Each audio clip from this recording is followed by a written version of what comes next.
They told her she was crazy. A mail-order bride traveling alone to marry a stranger in the Dakota Territory. What could possibly go wrong? Everything, as it turned out. When Evelyn Hart stepped off that train in 1883, she found no husband waiting, no ranch house standing, only smoke-blackened ruins and silence. But beneath the ashes, 8 pairs of eyes stared up at her from a collapsed cellar, children left to die, forgotten by everyone. In that moment, Evelyn faced a choice that would define not just her life, but the future of an entire frontier community. This is her story. Before we begin, I invite you to stay until the very end, because what starts as one woman's desperate gamble becomes something far greater. And please, drop a comment with your city or country, so I can see how far this story travels across the world. The train lurched to a stop with a metallic shriek that seemed to echo across the emptiness of the Dakota Territory. Evelyn Hart pressed her gloved hand against the frost-covered window, her breath fogging the glass as she peered out at what was supposed to be her new beginning. The platform, if you could even call it that, was nothing more than weathered planks laid across the prairie mud, warped by countless seasons of brutal heat and merciless cold. She was 27 years old, educated, refined, and absolutely terrified. "Last stop, miss," the conductor announced, his voice gruff but not unkind. He'd watched her throughout the 3-day journey, this solitary woman with her worn carpetbag and the slight tremor in her hands whenever the train passed through particularly desolate stretches of wilderness. "You sure someone's meeting you?" Evelyn straightened her spine, a gesture she'd perfected over years of maintaining composure when everything inside her wanted to crumble. "Mr. Thomas Hart is expecting me. We've corresponded for 6 months." The conductor's expression suggested he'd heard similar stories before, and they didn't always end well. "I'll help with your trunk, ma'am." The November wind hit her like a physical blow the moment she stepped down, cutting through her Boston-made coat as if it were tissue paper. This wasn't the crisp autumn chill she'd known back east. This was something alive and hostile, a wind that seemed determined to scour away anything foolish enough to exist on this endless plain. The town of Redemption Crossing consisted of 7 buildings huddled together as if for warmth. A general store, a saloon, a church that doubled as a schoolhouse, a blacksmith's forge, a land office, a boarding house, and a structure whose purpose Evelyn couldn't immediately determine. Mud streets. No sidewalks. Not a tree in sight except for a few stubborn cottonwoods clustered near what might have been a creek. She stood on the platform, her trunk at her feet, scanning the handful of faces for a man she'd know only from a single photograph. A stern-looking rancher with dark hair and serious eyes who'd written to her about building something meaningful in this harsh land. 15 minutes passed, then 30. The few people who'd bothered to notice her arrival had long since gone about their business. The conductor emerged from the station building, concern evident in the way he kept glancing her direction while pretending not to. "Miss Hart?"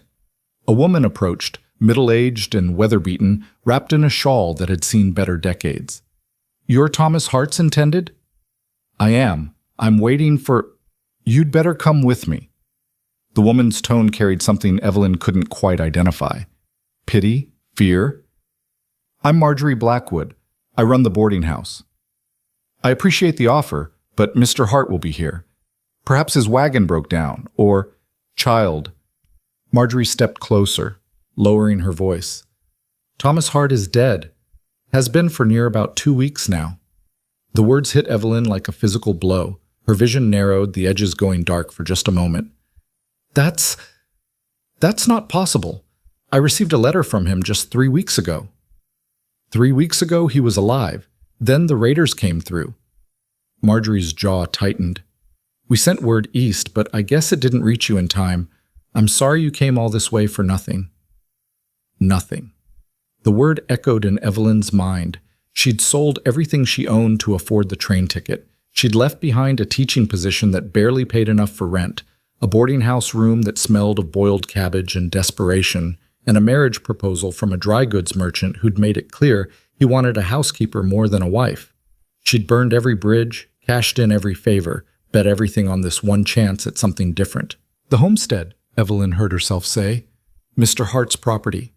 Marjorie's expression grew even more pained. "Burned. The raiders torched it after they—" "After." The land's still there, I suppose, but there's nothing on it worth claiming now. You should take the next train back east. It leaves day after tomorrow." 2 days. Evelyn had exactly $14.37 in her purse. Not nearly enough for a return ticket, let alone food and lodging until she could find work. And even if she could afford it, return to what? She'd already informed her landlady she wouldn't be back, already resigned from the school, already said her goodbyes to the few people who'd mattered. "I'd like to see the homestead," Evelyn said quietly. "Miss Hart, there's nothing to see, but I'd like to see it." Evelyn met the older woman's eyes, and something in her gaze must have communicated that this wasn't a request. "Could you direct me, or perhaps someone could drive me there?" Marjorie sighed. "It's 5 miles out. Fletcher at the livery might rent you a horse and wagon, but it'll be dark in a few hours, and that road's not safe even in daylight, not with those raiders still running loose. Then I'll go at first light tomorrow." The boarding house room cost 50 cents a night, a fortune Evelyn couldn't afford, but refusing would mean sleeping in the train station or worse. The room itself was barely larger than a closet, with a narrow bed, a washstand with a cracked basin, and a window that looked out onto the mud street. But it was warm, and the mattress was stuffed with something that wasn't straw, and right now, that was everything. Evelyn sat on the edge of the bed, still wearing her coat, and allowed herself exactly 5 minutes to feel the full weight of her situation. The fear, the regret, the crushing sense that she'd made a catastrophic mistake. Then she opened her carpetbag, withdrew the bundle of letters Thomas Hart had sent over 6 months, and began to read them again by candlelight. He'd written about his dream of building something lasting, a ranch that could sustain not just himself, but a family, maybe even grow into something that could help others stake their own claims. He'd been honest about the hardships, the isolation, the brutal climate, the constant work, but there'd been hope in those letters, a sense of possibility that had resonated with Evelyn's own desperate hunger for a life that meant something. "I won't pretend it's easy out here," he'd written in his 4th letter, "but there's a freedom in building something from nothing. Back east, everything's already been decided. Who you'll be, what you'll do, how much space you're allowed to take up in the world. Out here, those rules don't apply. A person can become whoever they're brave enough to be, brave enough." Evelyn folded the letters carefully and returned them to her bag. She'd traveled 1,500 miles based on words from a stranger. Surely she could manage 5 more miles to see what remained of his dream. Sleep came fitfully, broken by the sounds of the frontier night, shouts from the saloon, the clatter of horse hooves, wind that made the building creak and groan like a ship at sea. Dawn arrived with a harsh beauty that took Evelyn's breath away. The sun rose over the prairie in shades of gold and amber, illuminating an ocean of grass that stretched endlessly in every direction. It was terrible and magnificent at once. All that space, all that emptiness, all that possibility and danger mixed together until you couldn't tell them apart. Fletcher, the livery owner, was a taciturn man who clearly thought Evelyn was making a mistake, but was willing to take her money anyway. $1 for the wagon and horse for the day. You break something, you buy it. You get killed by raiders, I still expect payment from your estate. "Cheerful fellow," Evelyn muttered as she climbed onto the wagon seat. "Road follows the creek north," Fletcher said, handing her the reins. "Hart's place is about an hour out. You'll see the burned timber soon enough. And miss, take this." He pressed something into her hand, a small pistol. "You probably don't know how to use it, but having it visible might make someone think twice." Evelyn had never held a gun before. The weight of it was both terrifying and oddly reassuring. "Thank you." The road was barely worthy of the name, just ruts worn by wagon wheels through the grass. The horse, a patient mare with kind eyes, seemed to know the way and needed little guidance. Evelyn clutched the reins and tried not to think about Fletcher's casual mention of raiders, or the fact that she was traveling alone through hostile territory to visit a burned-out homestead where a man had been murdered. The prairie, up close, was far more alive than it appeared from a distance. Birds she couldn't name darted through the grass. Small mammals, prairie dogs Fletcher had called them, stood on their hind legs near burrow entrances, watching her pass with alert curiosity. The grass itself whispered and sang in the wind, creating a sound like the ocean, if oceans were made of gold instead of blue. She saw the smoke damage first, a dark smudge against the horizon, like someone had taken charcoal and marked the land. As the wagon drew closer, the devastation became clear. The main house had been substantial once, probably 30 by 40 feet, built from logs chinked with mud.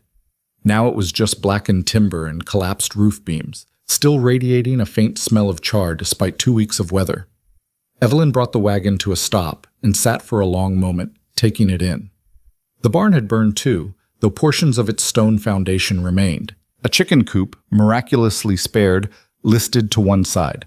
A well stood intact, its wooden cover askew. This was where Thomas Hart had poured his hope and labor. This was the life he'd invited her to share. And now it was ash. She climbed down from the wagon, her boots sinking slightly in the soft earth. The November wind felt colder here, more bitter, as if the land itself was grieving. She walked slowly toward the ruins, picking her way carefully, not sure what she was even looking for. Evidence that his dreams had been real? Some sign that this disaster could somehow be transformed into an opportunity? That's when she heard it. A sound so faint she almost dismissed it as wind or imagination. A child's voice. Crying. Evelyn froze, her heart hammering. She turned slowly, scanning the homestead, trying to pinpoint the source. There, near what had been the eastern corner of the house. The ground there looked disturbed, as if something had collapsed inward. She moved closer, calling out, "Hello! Is someone there?" The crying stopped abruptly, replaced by terrified silence. "I'm not going to hurt you," Evelyn said, trying to keep her voice calm despite the adrenaline flooding her system. "My name is Evelyn. Are you hurt?" Silence. Then, barely audible. "Go away." A boy's voice. Young, but trying to sound older, braver. Evelyn knelt at the edge of what she now realized was a collapsed root cellar. The wooden doors had been blown off in the fire, and debris had partially filled the entrance. But there was a gap, perhaps 2 feet wide, leading down into darkness. "I can't go away," Evelyn said gently. "Not until I know you're all right. How many of you are down there?" More silence. Then, "Are you a raider?" "No, I was supposed to marry Mr. Hart, but he's gone now, and I came to see the homestead." "He's dead." The boy's voice cracked slightly. "They killed him. They killed Mama, too." Evelyn's breath caught. Children. Thomas Hart had never mentioned children in his letters. Had he planned to? Had he worried that a mail-order bride might reject the idea of instant motherhood? "I know they did," Evelyn said softly. "And I'm so sorry. But you can't stay down there. When did you last eat?" No answer. "I have food in my wagon, bread and cheese. Not much, but it's something. Will you let me help you?" "You'll take us to the county," the boy said flatly. "They'll split us up. Put us in different houses. I won't let them take Gracie and the twins. I won't. County homes." Evelyn had seen them back east, overcrowded orphanages where children were treated as labor more than people, where siblings were separated based on age and gender, where the lucky ones might be adopted out to families who needed extra hands, and the unlucky ones simply aged out with no skills and no prospects. "Let me see all of you first," Evelyn said. "Then we'll figure out what happens next, please." A long pause. Then she heard scraping sounds, whispered consultation. Finally, a face appeared in the gap. A boy, perhaps 14, painfully thin, with haunted eyes and hair that might have been brown under the dirt. He held a knife in one hand, its blade dull, but his grip steady. "Don't come closer," he warned. "I won't." Evelyn stayed where she was, letting him assess her. "What's your name?" "Miles. Miles Hart." Hart, Thomas's son, which meant these were Thomas's children. Evelyn felt the world tilt slightly, pieces clicking into place. Thomas had been a widower with children. How many, she still didn't know. He'd been building this homestead for them, trying to create stability after loss. And now they were alone. "How many of you, Miles?" His jaw tightened. 8. 8 children, orphaned, hiding in a collapsed cellar. How long had they been down there? Days? A week? 2 weeks since the murders, meaning they'd been surviving in the dark, with whatever food and water they'd managed to save, waiting for what? Rescue that never came? For the raiders to return and finish the job? I'm coming back, Evelyn said. Right now, with food and water. Don't run, Miles, please. You're Thomas Hart's children, which means... She stopped, the words catching in her throat as the full implications hit her. Which means you're the reason I'm here. She ran back to the wagon, grabbed her small supply of provisions, bread, hard cheese, 3 apples, a canteen of water, and returned to the cellar entrance. Miles was still there, knife ready, watching her with the wariness of a wild animal. I'm going to set these down and back away, Evelyn said. You can take them, share them with the others. I'll wait by the wagon while you talk. But Miles, I need you to understand something. It's November. Winter is coming. You can't survive in that cellar once the real cold hits. You need help. And She took a breath. I came here to build a life with your father. He's gone. But his children aren't, so maybe we help each other. She set down the food and water, backed away as promised, and walked to the wagon on shaking legs. Only when she was out of earshot did she allow herself to lean against the wagon wheel, gripping it hard as the full weight of what she'd just committed to crashed over her. 8 children. 8. She had $14 to her name, no home, no job, and winter approaching fast. She was proposing to take responsibility for 8 orphaned children on a burned-out homestead in the middle of hostile territory where raiders still roamed free.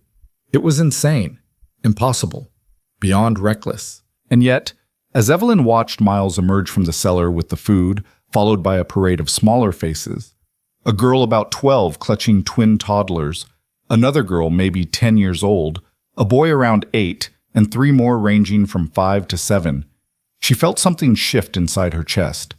These children were alive against all odds. They'd survived murder, fire, starvation, and abandonment. They'd held together as a family when everything and everyone else had failed them. If they could survive that, what couldn't they survive? What couldn't she survive? The children devoured the food with desperate efficiency, sharing it with a precision that spoke to weeks of careful rationing. The oldest girl, she had Thomas's dark hair and his serious eyes, broke the bread into exact portions. The boy Miles gave his apple to the twins. Every movement was coordinated, practiced, a survival dance they'd perfected in the dark. When the food was gone, they stood in a ragged line, staring at Evelyn, waiting for her to make a decision that would shape the rest of their lives. Evelyn walked slowly toward them, watching as Miles tensed, his hand moving toward that knife again. She stopped 10 feet away, close enough to speak without shouting, far enough to hopefully seem non-threatening. My name is Evelyn Hart, she said formally, as if making introductions at a church social instead of in the ruins of a burned homestead. I was coming to marry your father. I didn't know about you. He never mentioned children in his letters, though I suppose he had his reasons. But I'm here now, and you're here, and I think we should help each other. Help how? The older girl spoke for the first time, her voice hoarse from disuse or crying, or both. You can't take care of all of us. Nobody can. You're right, I can't. But maybe we can take care of each other. Evelyn gestured at the ruins. Your father filed a homestead claim, yes? 160 acres? Miles nodded slowly.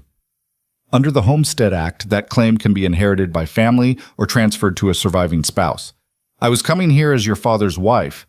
Legally, that makes me, complicated. But it also means I might be able to claim this land, to build on it, to make it work. With what? Miles's laugh was bitter. We've got nothing. House burned, barn burned, livestock ran off or killed. Winter's coming, and we've been eating roots and whatever Lila can snare. You think you can fix this with pretty words and good intentions? No, Evelyn said flatly. I think we can fix this with work. Brutal, endless, backbreaking work. I think we can turn that root cellar into winter shelter while we rebuild. I think we can file claims on every resource this land offers and defend it with everything we have. Will it be hard? Yes. Will we probably fail? Maybe. Will it be better than splitting you all up or trying to survive another week in that cellar? She let the question hang in the cold air. The oldest girl, Lila, Miles had called her, stepped forward. Why would you do this? You don't know us. We're not your responsibility. Evelyn had asked herself the same question during the walk back to the wagon. The answer had come to her slowly, pulled from memories she usually kept buried. "When I was 12, Evelyn said quietly, my mother died. My father remarried quickly. He needed someone to manage the household, and I was too young. My stepmother wasn't cruel exactly, but she made it clear I was a burden she hadn't chosen. Everything I did was wrong. I was too bookish, too willful, not pretty enough, not quiet enough, not grateful enough. By the time I was 16, I was working as a seamstress, sending money home, barely eating so I could afford a tiny room.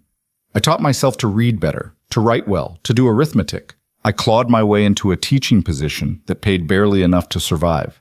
I spent 11 years building a life out of nothing but determination and spite." She looked at each child in turn. "I know what it's like to be unwanted, to be a problem people wish they didn't have to solve. I know what it's like to be told you should be grateful for scraps. And I know what it's like to refuse to accept that as your fate. You children survived 2 weeks in that cellar by yourselves. You kept the little ones alive. You didn't give up. That's not weakness. That's strength I recognize. That's strength I respect." Miles's grip on the knife had loosened slightly. "We don't need charity." "Good, because I'm not offering charity. I'm offering a partnership. You know this land, this climate, how to survive here. I know how to read, write, keep records, navigate legal systems. Together, we might have a chance. Apart, we're all going back to lives we'd rather avoid. So what do you say? Do we try?" The children looked at each other, holding silent conversations in glances and subtle gestures.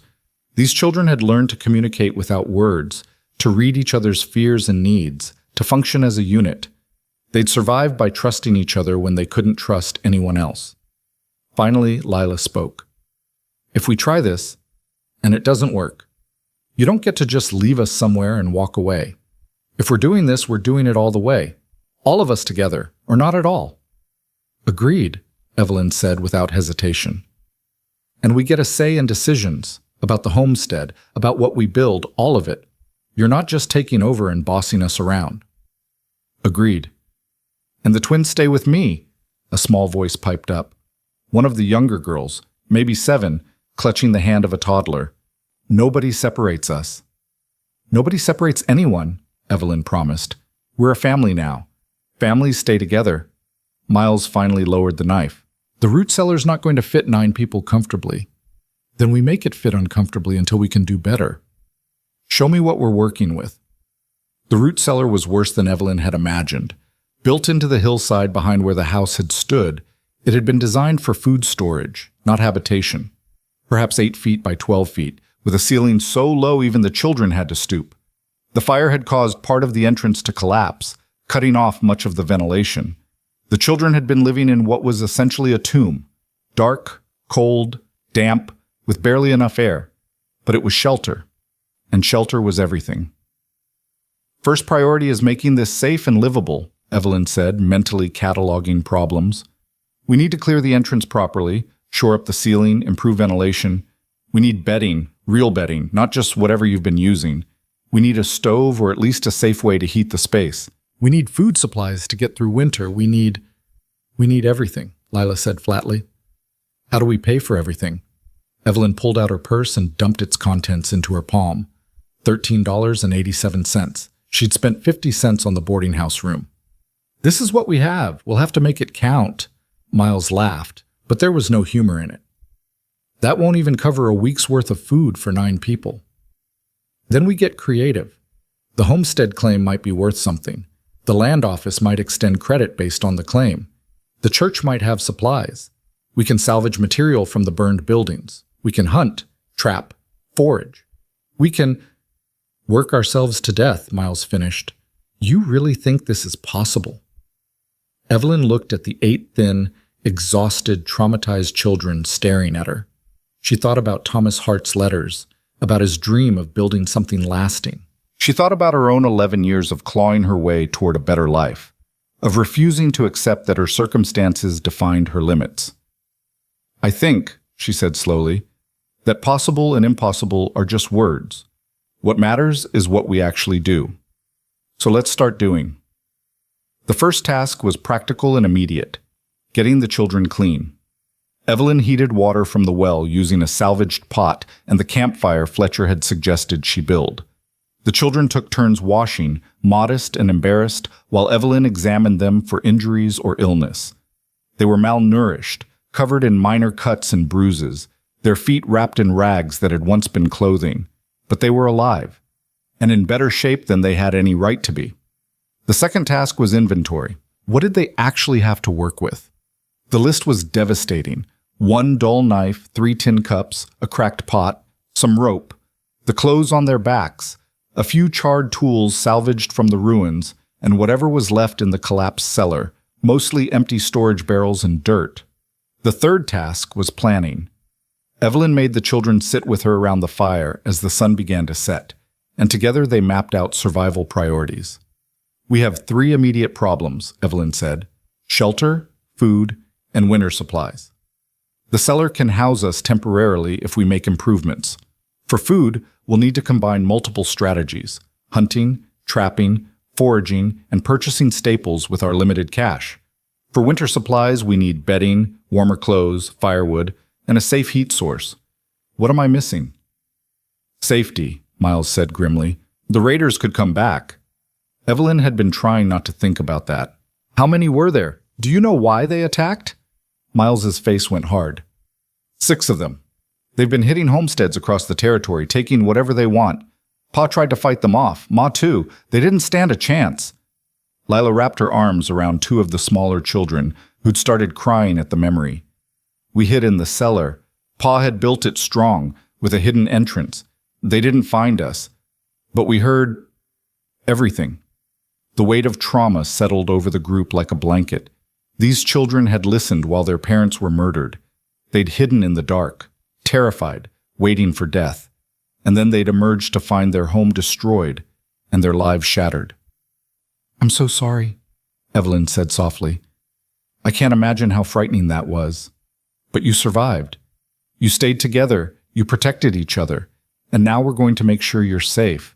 That means being smart about this place, keeping watch, having escape routes, maybe even building defenses if we can." "Against 6 armed men?" Miles shook his head. "We'd need a miracle.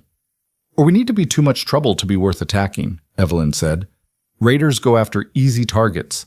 If we make this homestead look occupied, defended, and more work than it's worth, they might pass us by. It's not perfect, but it's something." As darkness fell completely, they retreated to the root cellar. Evelyn insisted the children take the driest spots while she positioned herself near the entrance, the small pistol Fletcher had given her within easy reach. 9 people in a space meant for storing vegetables created a strange intimacy. She could hear every breath, every small movement, every quiet whimper from the youngest children who were still afraid of the dark. "Miss Evelyn?" a small voice called out. One of the middle children, Grace, they told her. "Yes?" "Are you really going to stay? People always say they'll help, and then they leave." Evelyn thought carefully before answering. These children had been abandoned by their community, left to die because helping them was too hard, too complicated, too expensive. They'd been failed by every adult who should have protected them. "I'm really going to stay," Evelyn said firmly. "I promise you, Grace. I didn't come 1,500 miles to quit when things got hard. We're in this together now, all of us. And tomorrow, we start building something that will last." In the darkness, she heard quiet crying, quickly muffled. But there was something else too, a subtle shift in the atmosphere, as if 9 people who'd been holding their breath were finally beginning to exhale. Evelyn lay awake long after the children fell asleep, listening to the prairie wind howl outside their fragile shelter. She was 27 years old, essentially penniless, responsible for 8 orphans, camped in a root cellar on a burned-out homestead in territory where murderers roamed free. She had no plan beyond survive until tomorrow, and no backup if things went wrong. It was absolutely, completely insane. And yet, in the darkness, listening to the breathing of 8 children who'd refused to give up even when they had every reason to, Evelyn felt something she hadn't experienced in years. Hope. Not the desperate, grasping hope that had driven her to answer a mail-order bride advertisement, not the bitter hope that comes from having no other options, but real hope, fragile and new, like a seedling pushing up through hard ground. They would probably fail.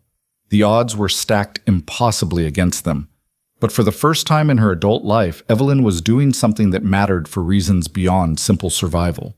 She was protecting children who desperately needed protection. She was trying to build something meaningful. She was refusing to accept that cruelty and hardship got the final word. Tomorrow would bring 100 new problems and challenges. But tonight, 9 people who'd been alone were alone no longer.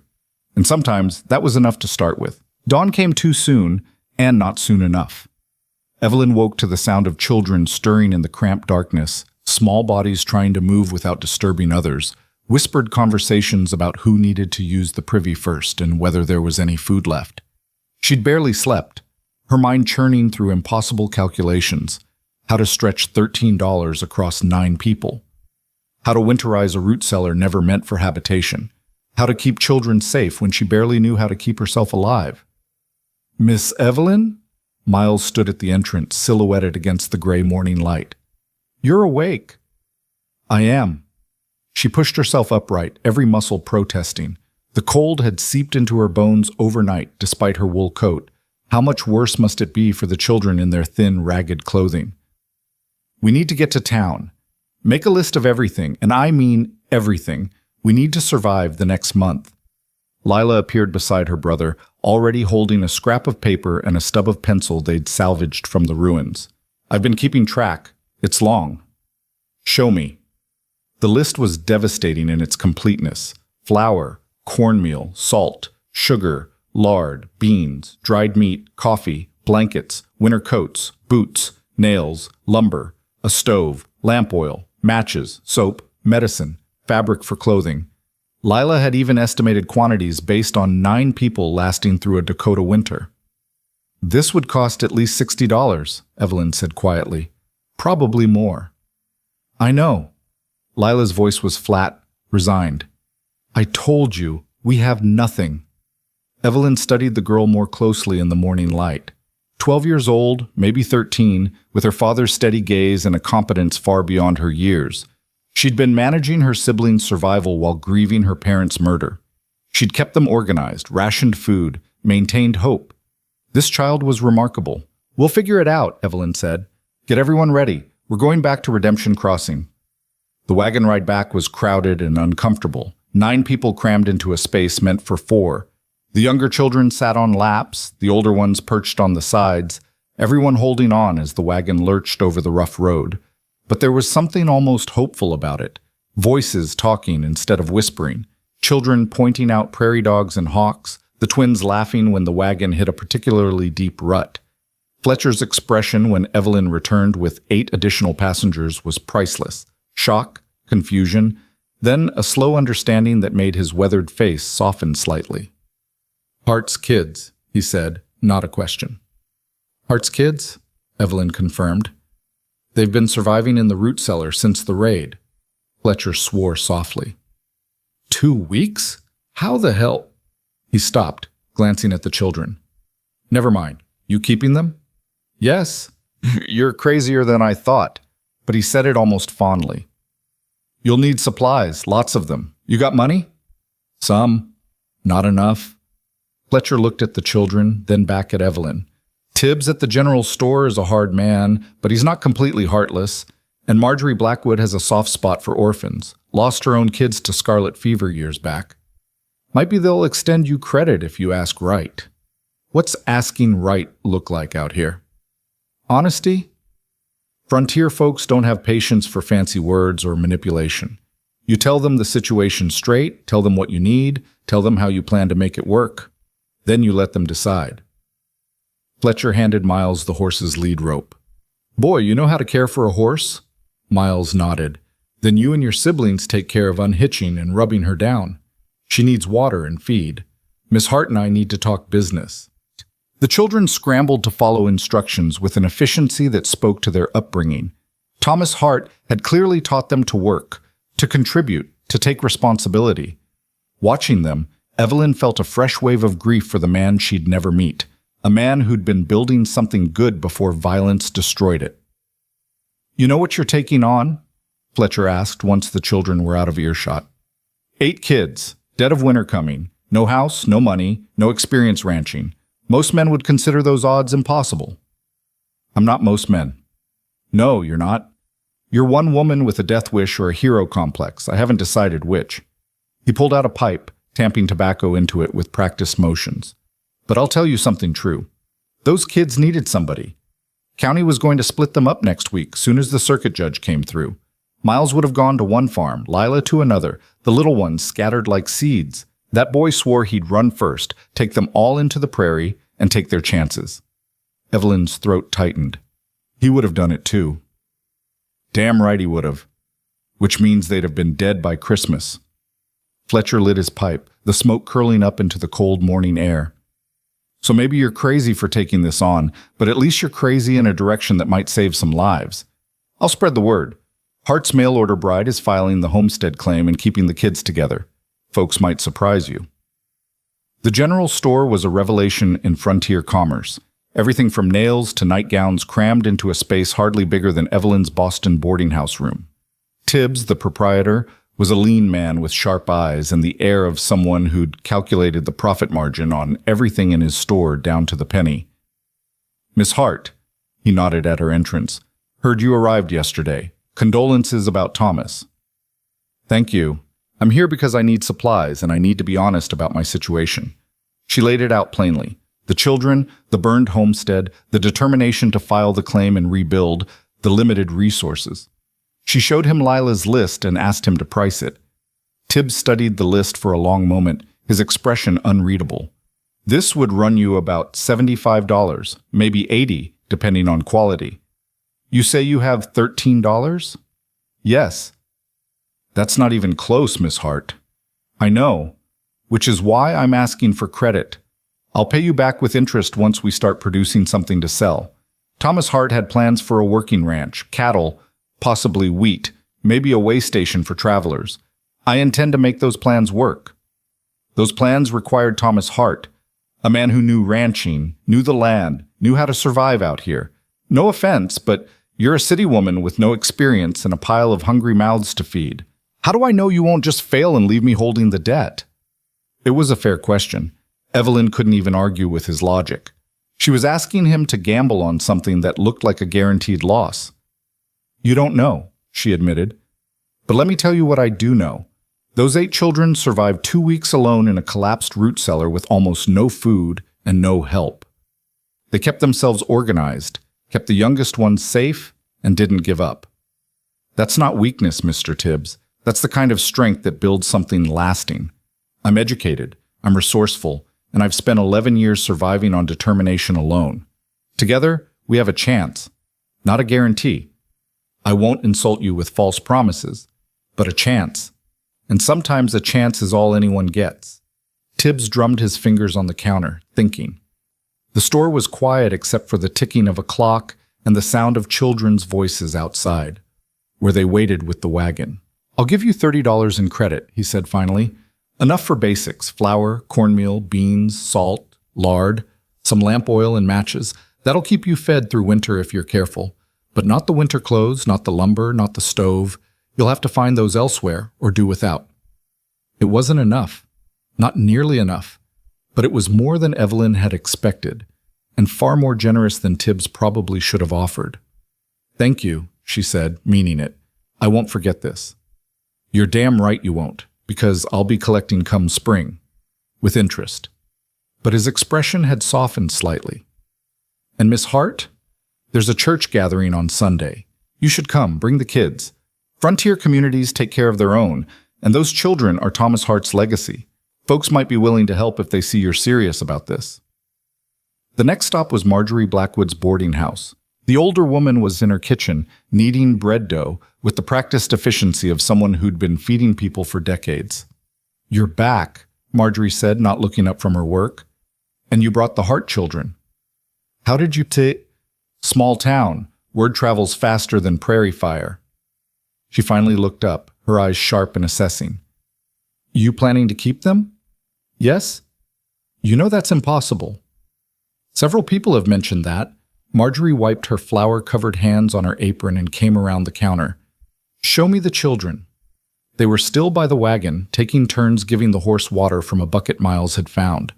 Marjorie stood in the doorway watching them, the way Miles supervised but didn't micromanage, The way Lila helped the smallest ones reach the bucket, the way they worked together like a well-practiced unit.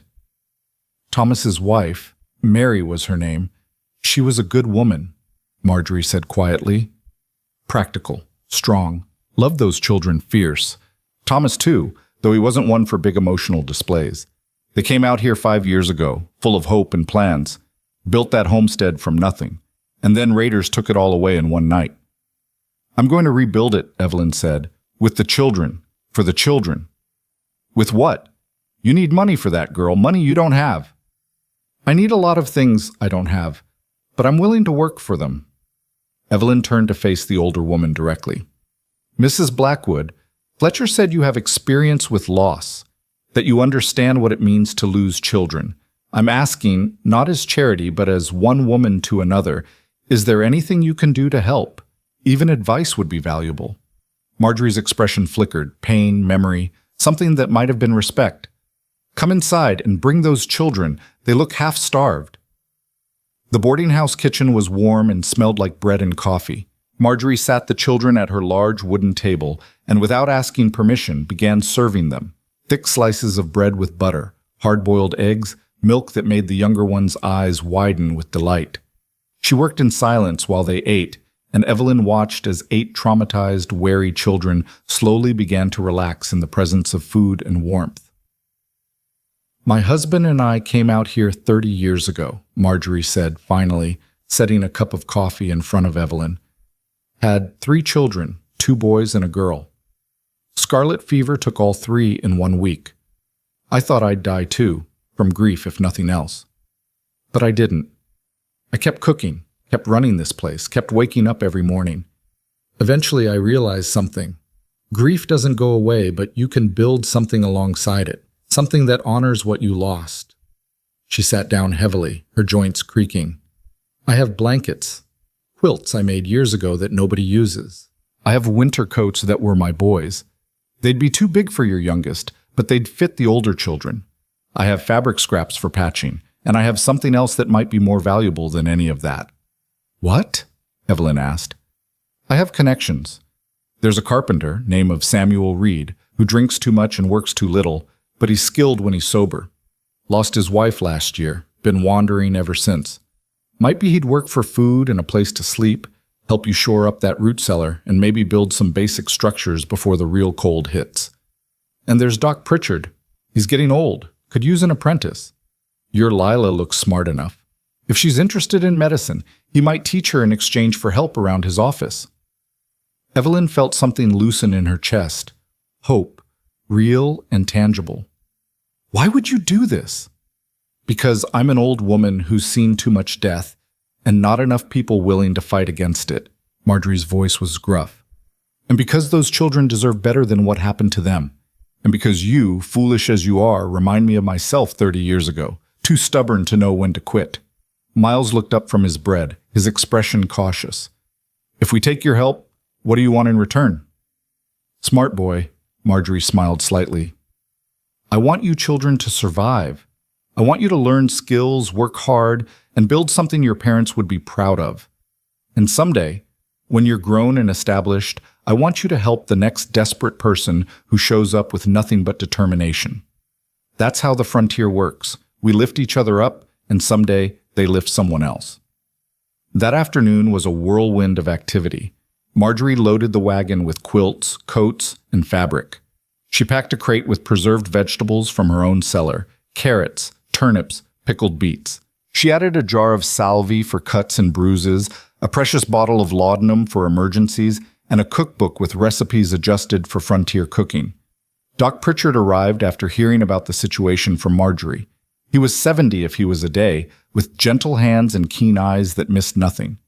He examined each child briefly, noting their malnutrition, their various minor injuries, the psychological trauma evident in how they startled at sudden sounds. They'll need good food, rest, and safety, he told Evelyn. The physical wounds will heal. The other wounds take longer. He turned to Lila. Your name's Lila? Marjorie says you're the one who kept everyone alive in that cellar. Lila nodded warily. That took intelligence and courage. I could use someone intelligent and courageous in my practice. I'm getting old. My hands shake sometimes, My memory isn't what it was. If you're interested, I'll teach you anatomy, medicine, how to treat injuries and illnesses. It's hard work, often unpleasant, and people will doubt you because you're young and female, but it's work that matters. Lila glanced at Evelyn, then back at the doctor. I can still help at the homestead? Of course. We'll work around the homestead schedule. Few hours a week to start, more as you learn. Then yes, I want to learn. Samuel Reed was harder to track down. They found him at the saloon, nursing a whiskey at 2 p.m. He was perhaps 40, with the solid build of a man who'd spent years working with his hands, and the haunted expression of someone trying to drink away memories. Mr. Reed? Evelyn approached cautiously. My name is Evelyn Hart. I'm told you're a skilled carpenter. Was. His voice was rough. Not much lately. I have a proposition. I'm rebuilding the Hart homestead with 8 children. We need someone who knows construction, someone who can shore up a root cellar, build basic structures, maybe teach some skills to teenagers willing to learn. I can't pay you in money, but I can offer food, shelter, and purpose. Reed laughed bitterly. Purpose? That's a hell of an offer. It's the only offer I have. But those children are living in a collapsed root cellar with winter coming. They need help. I need help. And Marjorie Blackwood says you need something to work toward. So maybe we help each other. He studied her for a long moment, and Evelyn could see him calculating, weighing his grief and self-destruction against the possibility of something different, something that might matter. I'll give you 2 weeks, he said finally. If I'm useless, you send me back. But if I can help, if it feels like it means something, maybe I stay longer. That's all I'm asking. By the time they loaded Samuel Reed and all their new supplies into the wagon, it was late afternoon. The trip back to the homestead took twice as long with the extra weight, but nobody complained. The children were warm in their oversized coats, wrapped in quilts, excitedly discussing the food they'd eat and the structures they'd build. Evelyn sat beside Samuel Reed on the wagon seat, Miles on her other side, and felt the weight of what she'd set in motion. She'd made promises to merchants, accepted charity from strangers, and recruited a grieving alcoholic carpenter to help rebuild a burned homestead. It was reckless and optimistic, and probably doomed to failure. But as they crested the last hill and saw the blackened remains of the Hart homestead in the valley below, Evelyn also saw something else, potential. The land itself was good, with water from the well and creek, shelter in the hills, grass for future livestock. The destruction was total, but destruction meant possibility. They could build whatever they needed, design it for 9 people working together, create something new from the ashes of tragedy. All right, Evelyn said as they pulled to a stop. First priority is winterizing the root cellar. Mr. Reed, what do we need? Samuel climbed down, stretching his back with an audible crack. He walked around the collapsed entrance, examining the structure with professional assessment. The ceiling needs support beams. Good news is there's plenty of burned timber we can salvage if we're careful. We need to dig out the entrance properly, maybe build a small mud room to trap cold air. We need ventilation that won't let in snow, and we need some kind of stove or heating system, or you'll all freeze. Can we do it with what we have? With what you have? No. With what we have, plus salvage, plus hard work, plus some creative problem solving? Maybe. He looked at Miles. You know how to swing a hammer? Yes, sir. Good. You're my primary assistant. Anyone else want to learn carpentry? 3 more hands shot up. Rowan, an 8-year-old boy with determined eyes, and 2 of the middle children, Grace and Caleb. Samuel nodded approvingly. Then let's get started. Daylight's burning. The next 3 weeks were the hardest of Evelyn's life. They worked from first light until darkness, every day, without exception.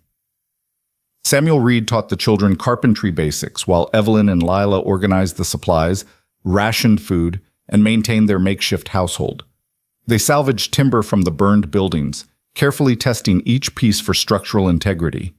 They dug out the root cellar entrance, shored up the ceiling with crossbeams, and built a small vestibule that would trap cold air before it reached the main chamber.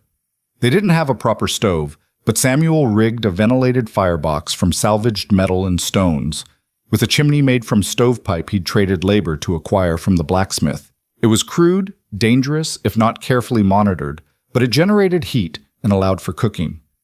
Evelyn filed the homestead claim at the land office, presenting herself as Thomas Hart's intended wife, who was now serving as guardian to his children. The clerk was skeptical, but the law was clear. Family members could inherit claims, and her status as intended spouse gave her legal standing, however unusual. The paperwork would take months to fully process, but in the meantime, the land was theirs. The children transformed before her eyes. With regular food, warmth, and purpose, they began to recover. Miles grew protective of Samuel, following him everywhere, absorbing every skill the carpenter shared. Lila spent 3 afternoons a week with Doc Pritchard, learning to clean wounds, mix remedies, and identify symptoms. The younger children took on age-appropriate tasks, hauling water, gathering kindling, mending clothes. But the work took its toll. Evelyn's hands blistered and bled from labor she'd never trained for. Her back ached constantly. She lost weight she couldn't afford to lose. Samuel fell off the wagon twice, disappearing to the saloon until Miles would find him and talk him back. The weather grew colder and several children developed coughs that terrified Evelyn until Doc Pritchard assured her they were minor. "You're pushing too hard," Lila told her one evening as Evelyn struggled to calculate their remaining food supplies by lamplight. "You need to rest." "I'll rest when winter comes and the work slows down." "Winter's already here. Look outside." Evelyn glanced up and saw snow falling, light, delicate flakes that seemed innocent but promised months of brutal cold. The first real snow of the season. They'd been racing against this moment, and now it had arrived. "Is the root cellar ready?" Evelyn asked. Samuel says yes. "As ready as we can make it with what we have." That night, they all gathered in their winterized shelter for the first time as a complete household. The space was still cramped, still uncomfortable, but it was dry and surprisingly warm with the firebox glowing. Samuel had built basic sleeping platforms along the walls, creating more usable space. Marjorie's quilts covered every surface. The supplies from Tibbs' store were neatly organized on salvaged shelving. It wasn't much. By any reasonable standard, it was poverty and hardship. But it was theirs. They'd built it together, from nothing, against impossible odds. "Before we sleep," Evelyn said, "I want to say something. We've been so focused on survival that we haven't talked about what we're actually doing here. We're not just surviving winter, we're building a home, a real home for all of us. This isn't temporary. This isn't just until something better comes along. This is our family, our land, our future." She looked at each child in the lamplight. "I need you all to understand. I chose this. I chose you. Not because I felt obligated, not because I had no other options. But because when I saw you in that cellar, I saw strength and courage and resilience. I saw people worth fighting for. And I intend to keep fighting, through this winter and beyond it, until we've built something that can't be taken away." Miles spoke up, his voice thick with emotion. "Pa used to say that family isn't just blood. It's the people who show up when things get hard and don't leave. Your pa was a smart man." "He was." Miles swallowed hard. "He'd have liked you, Miss Evelyn. He'd have been proud of what we're building." The younger children were crying now, grief and relief mixing together. Evelyn gathered them close, all 8 of them, and felt the weight of responsibility and love in equal measure. These children had lost everything, suffered unimaginable trauma, and survived against all odds. She would not let them down. Outside, the snow continued to fall, blanketing the prairie in white. Inside their small underground shelter, 9 people who'd been strangers a month ago held each other and faced the winter together. The weeks that followed established their rhythm. Wake before dawn. Build up the fire. Prepare breakfast from their limited supplies, usually cornmeal mush with a bit of lard and salt, occasionally supplemented with eggs from the 3 chickens they'd coaxed back to the repaired coop. After breakfast, work began. The older children had specific responsibilities. Miles and Rowan worked with Samuel on ongoing construction projects. They were building a small above-ground cabin that would serve as a workshop and storage, with plans to expand it into proper living quarters by spring. Lila spent her time between helping Evelyn and studying with Doc Pritchard. Grace, at 10 years old, was their best forager. She had an uncanny ability to find edible roots and plants even in winter. Caleb and the twin girls, Emma and Eliza, managed the chickens and helped with water hauling. The youngest, little Thomas, named for his father, stayed close to Evelyn, helping with small tasks and providing unexpected moments of joy. Samuel Reed transformed week by week. The work seemed to pull him back from whatever darkness he'd been drowning in. He taught the children with patience, showing them how to measure twice and cut once, how to read wood grain, how to make something beautiful from rough materials. And slowly, tentatively, he began to smile again. "You saved my life," he told Evelyn one evening while they worked on securing the cabin's roof. "I was drinking myself to death, and I knew it, and I didn't care. But these kids, watching them build something after losing everything, it reminded me why life's worth living." "You saved ours too," Evelyn said. "We couldn't have survived without your skills." "Maybe we saved each other then." Maybe that's how it works out here. Word of their efforts spread through the small frontier community. Some people were skeptical, predicting failure before the next hard freeze. But others were impressed, even inspired. Neighbors began stopping by, sometimes offering help, sometimes just wanting to see the crazy mail-order bride and her brood of orphans who decided to rebuild in the face of impossible odds. A farmer named Jensen donated a milk cow whose production had slowed. "She's past her prime, but she's got a few years left. Might help feed those children." The blacksmith's wife brought preserved fruits and a worn but serviceable cooking pot. "My children are grown.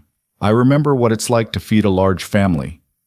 Even Tibbs from the general store appeared one Sunday afternoon with a small bag of peppermint sticks. "For the children," he said gruffly, "consider it an investment in future customers."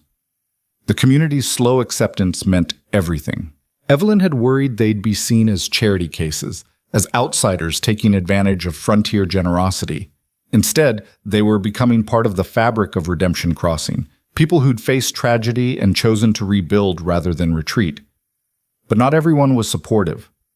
Clayton Morse, a rancher who owned significant land adjacent to the Hart claim, made his opposition clear when he rode up one afternoon in early December. "Miss Hart," he said, not dismounting, "I'm here to make you a reasonable offer. $50 for your homestead claim, and I'll find county placement for the children." Evelyn straightened from the firewood she'd been stacking. "The homestead isn't for sale, Mr. Morse." "You're being foolish. You can't possibly succeed here. A woman alone with 8 children. That land is wasted on you. I could use it for grazing. Make it productive." "It is productive. We're building a working homestead." Morse's expression hardened. "You're squatting in a hole in the ground and pretending it's a home. Come spring, when your credit runs out and your supplies are gone, you'll be begging the county to take those children off your hands. I'm offering you an escape now with some money in your pocket." "No. You're making a mistake." "That's my mistake to make." Morse leaned forward in his saddle, his voice dropping to something almost threatening. "This territory isn't kind to people who don't know their place. You're playing at being a rancher, playing at being a mother to children who aren't yours. When reality catches up, don't come crying to me." He rode off, leaving Evelyn shaking with anger and fear. Because Morse was partially right. They were barely surviving, living on charity and determination and not much else. The food would run out eventually. The winter would test them in ways she couldn't predict. And if she failed, those children would pay the price. "Don't listen to him," Miles said, emerging from the root cellar. "Men like Morse, they think the only way to succeed is to take from others. They don't understand people like us." "People like us?" "People who build instead of steal. People who help instead of hurt." Miles's young face was set with determination that made him look older than 14. "Pa always said the strongest thing a person can do is choose kindness when the world gives them every reason to be cruel. You chose us, Miss Evelyn. You chose kindness. That's not weakness. That's strength. Morse will never understand." That night, as snow piled up outside and wind howled across the prairie, Evelyn lay awake thinking about choices and consequences. She'd chosen this path knowing it was nearly impossible. She'd promised these children a future she wasn't sure she could deliver. She'd committed to rebuilding not just a homestead, but a family, a community, a life. And somewhere in the darkness, she realized she didn't regret it. Not even a little. Because for the first time in her 27 years, she was building something that mattered for reasons beyond survival. She was protecting children who desperately needed protection. She was proving that tragedy didn't have to be the end of the story, that sometimes, if you were brave enough and stubborn enough, you could write a different ending. The next morning brought fresh snow and fresh resolve. They were no longer just surviving day to day. They were building something that would last, building it slowly, painfully, imperfectly, but building it nonetheless. And in the root cellar that had become their home, 9 people who'd started as strangers had become something stronger. They'd become a family forged in fire and rebuilt from ashes. Winter deepened with a ferocity that made the early snows seem gentle by comparison. By mid-January, temperatures plunged so low that water left in buckets overnight froze solid. The wind came shrieking across the prairie like something alive and malicious, finding every gap in their shelter, every weakness in their defenses. But inside the root cellar, the family Evelyn had built endured. They'd settled into a rhythm born of necessity and cooperation. Samuel had completed the small cabin above ground, and though it wasn't large enough for sleeping quarters, it provided crucial space for work and storage that kept the root cellar from becoming completely uninhabitable. The children had learned skills that would have taken years to acquire back east. Miles could now frame a wall nearly as well as Samuel.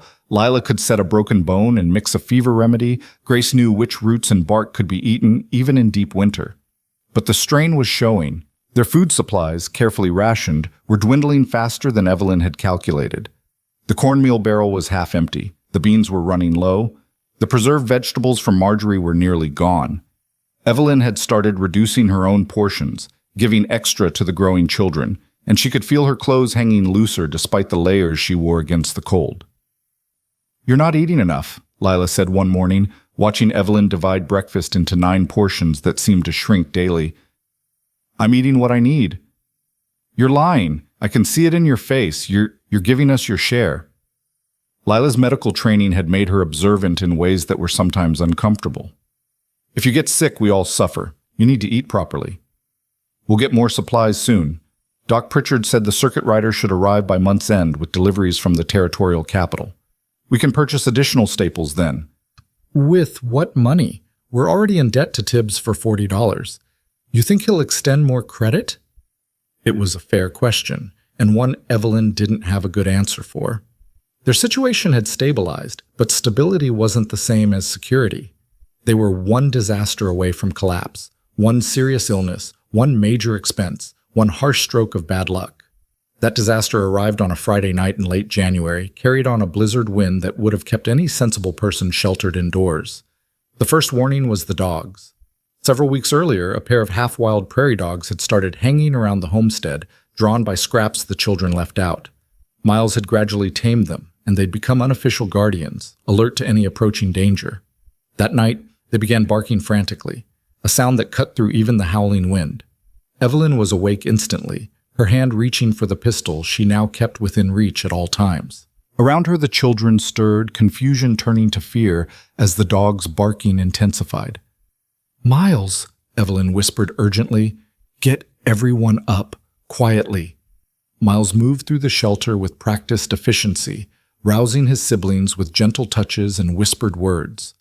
They'd discussed this scenario, had drilled for it, in fact, during the long winter evenings. If danger came, everyone had a role. Samuel Reed emerged from the small cabin above, rifle in hand. "Riders," he called down. "At least 4, maybe more, coming up the eastern approach." 4 riders, in a blizzard, in the middle of the night. Nobody traveled in these conditions unless they had a specific, urgent purpose. And given the Hart homestead's history with raiders, that purpose was unlikely to be friendly. "Everyone into the positions we practiced," Evelyn said, her voice steady despite the fear coursing through her. "Lila, take the youngest to the back. Grace, Emma, Eliza, you know what to do. Rowan, Caleb, with Miles. Move." The children scattered with a discipline that would have been impressive under any circumstances, but was particularly remarkable given their terror. They'd survived one attack by hiding. They would not survive another the same way. Over the past months, Samuel had helped them fortify the homestead with raiders specifically in mind. The root cellar had a reinforced door that could be barred from inside. The small cabin above had gun ports, narrow openings that allowed defenders to shoot out while providing minimal target area. They'd stockpiled rocks that could be thrown, improvised weapons from farm tools, and most importantly, they'd created escape routes and fallback positions. How many rifles do we have? Evelyn asked Samuel. 2. Mine and the one I taught Miles to use. You've got your pistol. That's it. 3 guns against at least 4 raiders. The math was not encouraging. The riders appeared out of the blizzard like ghosts, their faces wrapped against the cold, hats pulled low. They fanned out around the homestead, clearly experienced at this kind of approach. One held a torch, its flame guttering wildly in the wind but providing enough light to see by. "Hello, the house!" one of them called out, his voice barely audible over the storm. "We know you're in there. Come out peaceful and nobody gets hurt." Evelyn recognized that voice. She'd heard it before, described by Miles during the terrible night he'd recounted his parents' murder. This was the same gang. They'd come back. "What do they want?" Lila whispered from the back of the shelter, clutching the twins. "Probably heard about the improvements we've made," Samuel said grimly. "Think we've got supplies worth stealing. Or maybe they're just angry we're still here when they tried to wipe out this homestead once before." Miles appeared at Evelyn's shoulder, carrying the rifle Samuel had trained him on. His hands were steady, his face set with a determination that was equal parts courage and rage.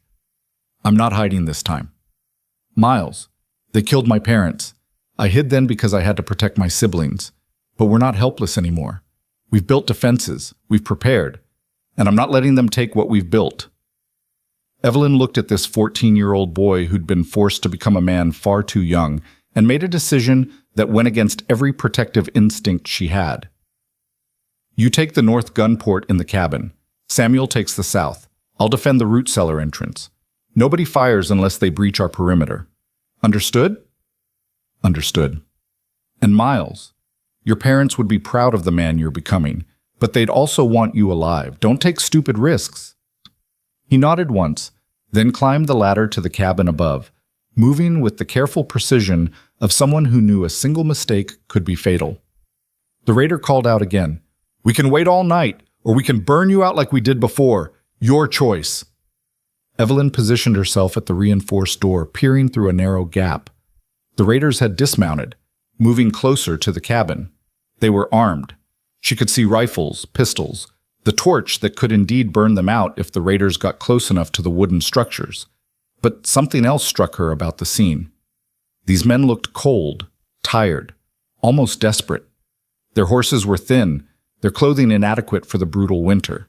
They weren't the confident, casual murderers Miles had described from that terrible night. They were struggling too, pushed to extremity by the harsh Dakota winter. It didn't make them less dangerous.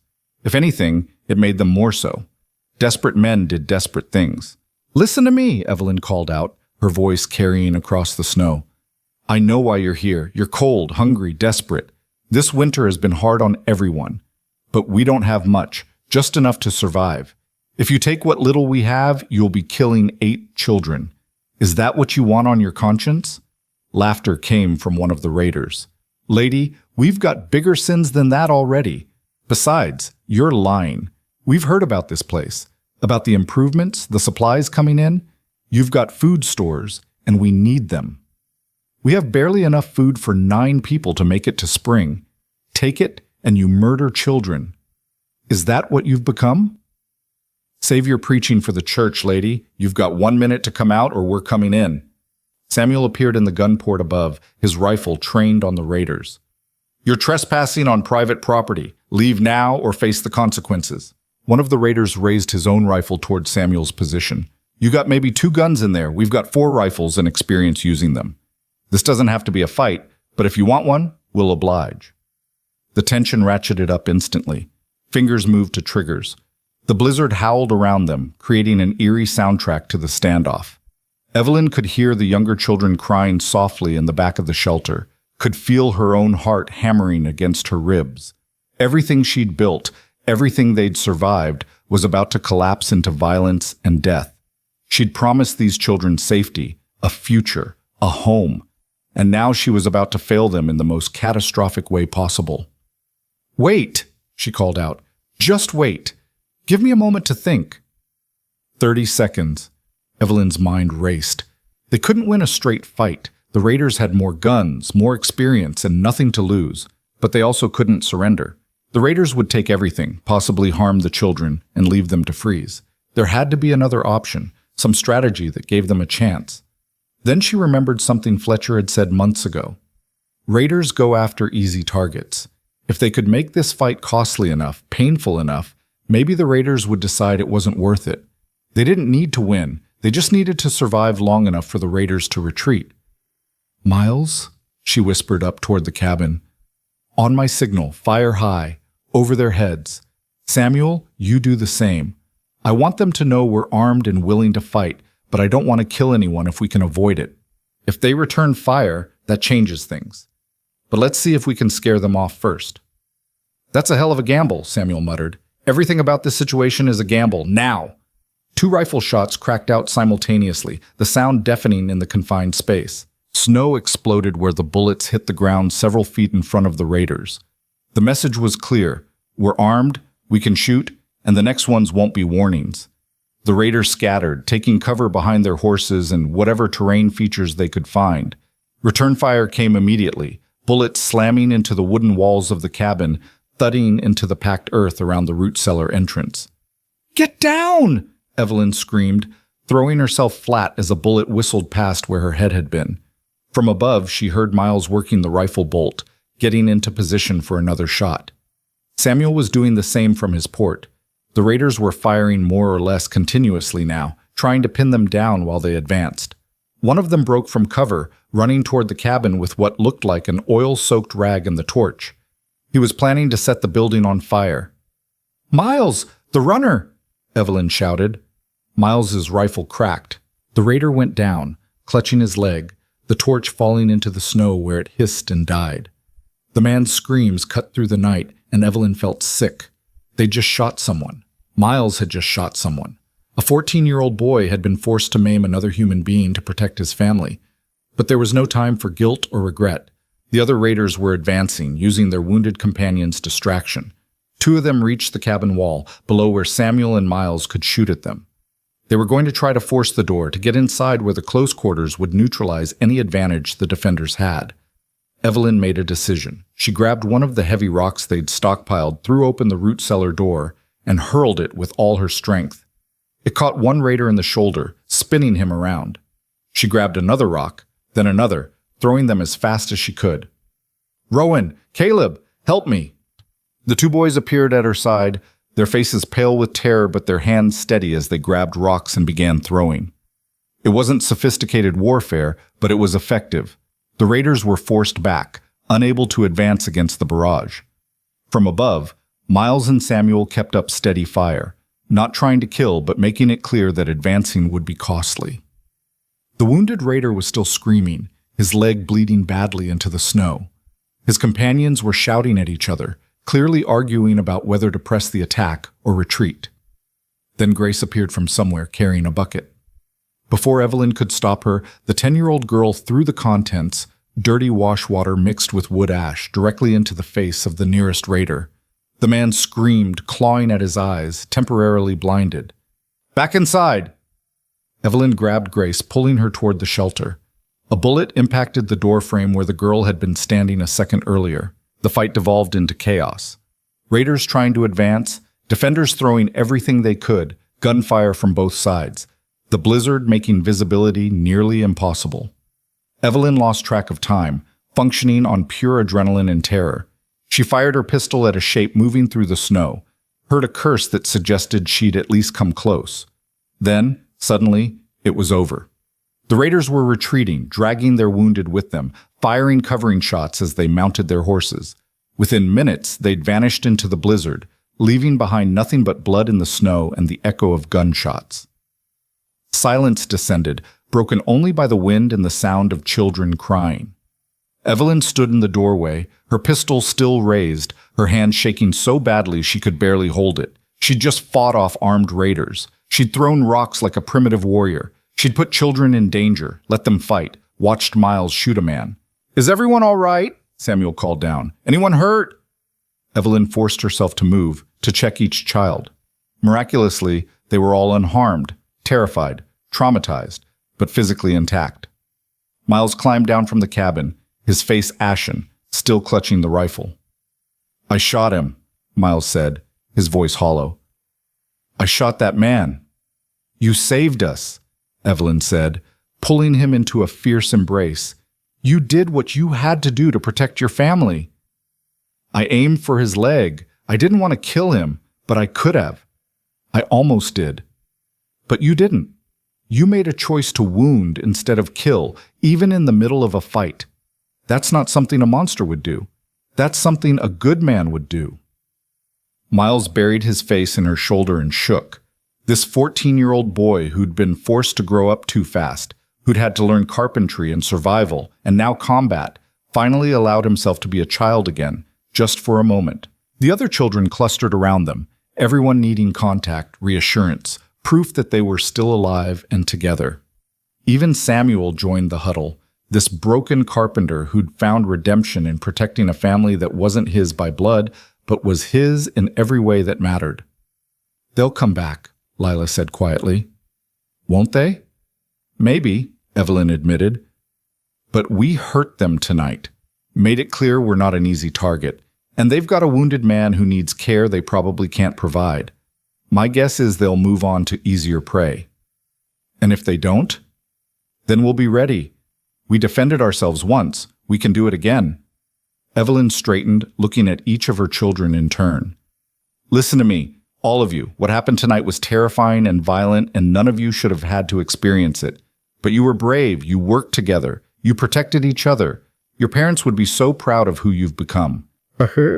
Our parents are dead because of men like that, Caleb said, his young voice bitter. Yes, and that's not fair and it's not right, and I wish I could change it. But we can't let their violence define us. We defended ourselves tonight, but we didn't become like them. We protected rather than destroyed. We fought to preserve rather than to take. That matters. As the adrenaline faded, exhaustion crashed over all of them. They returned to the root cellar, barred the door, and huddled together for warmth and comfort. Nobody slept much. Every sound made them jump.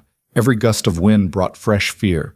But they survived the night, and when gray dawn finally came, they emerged to assess the damage. The cabin walls were pockmarked with bullet holes.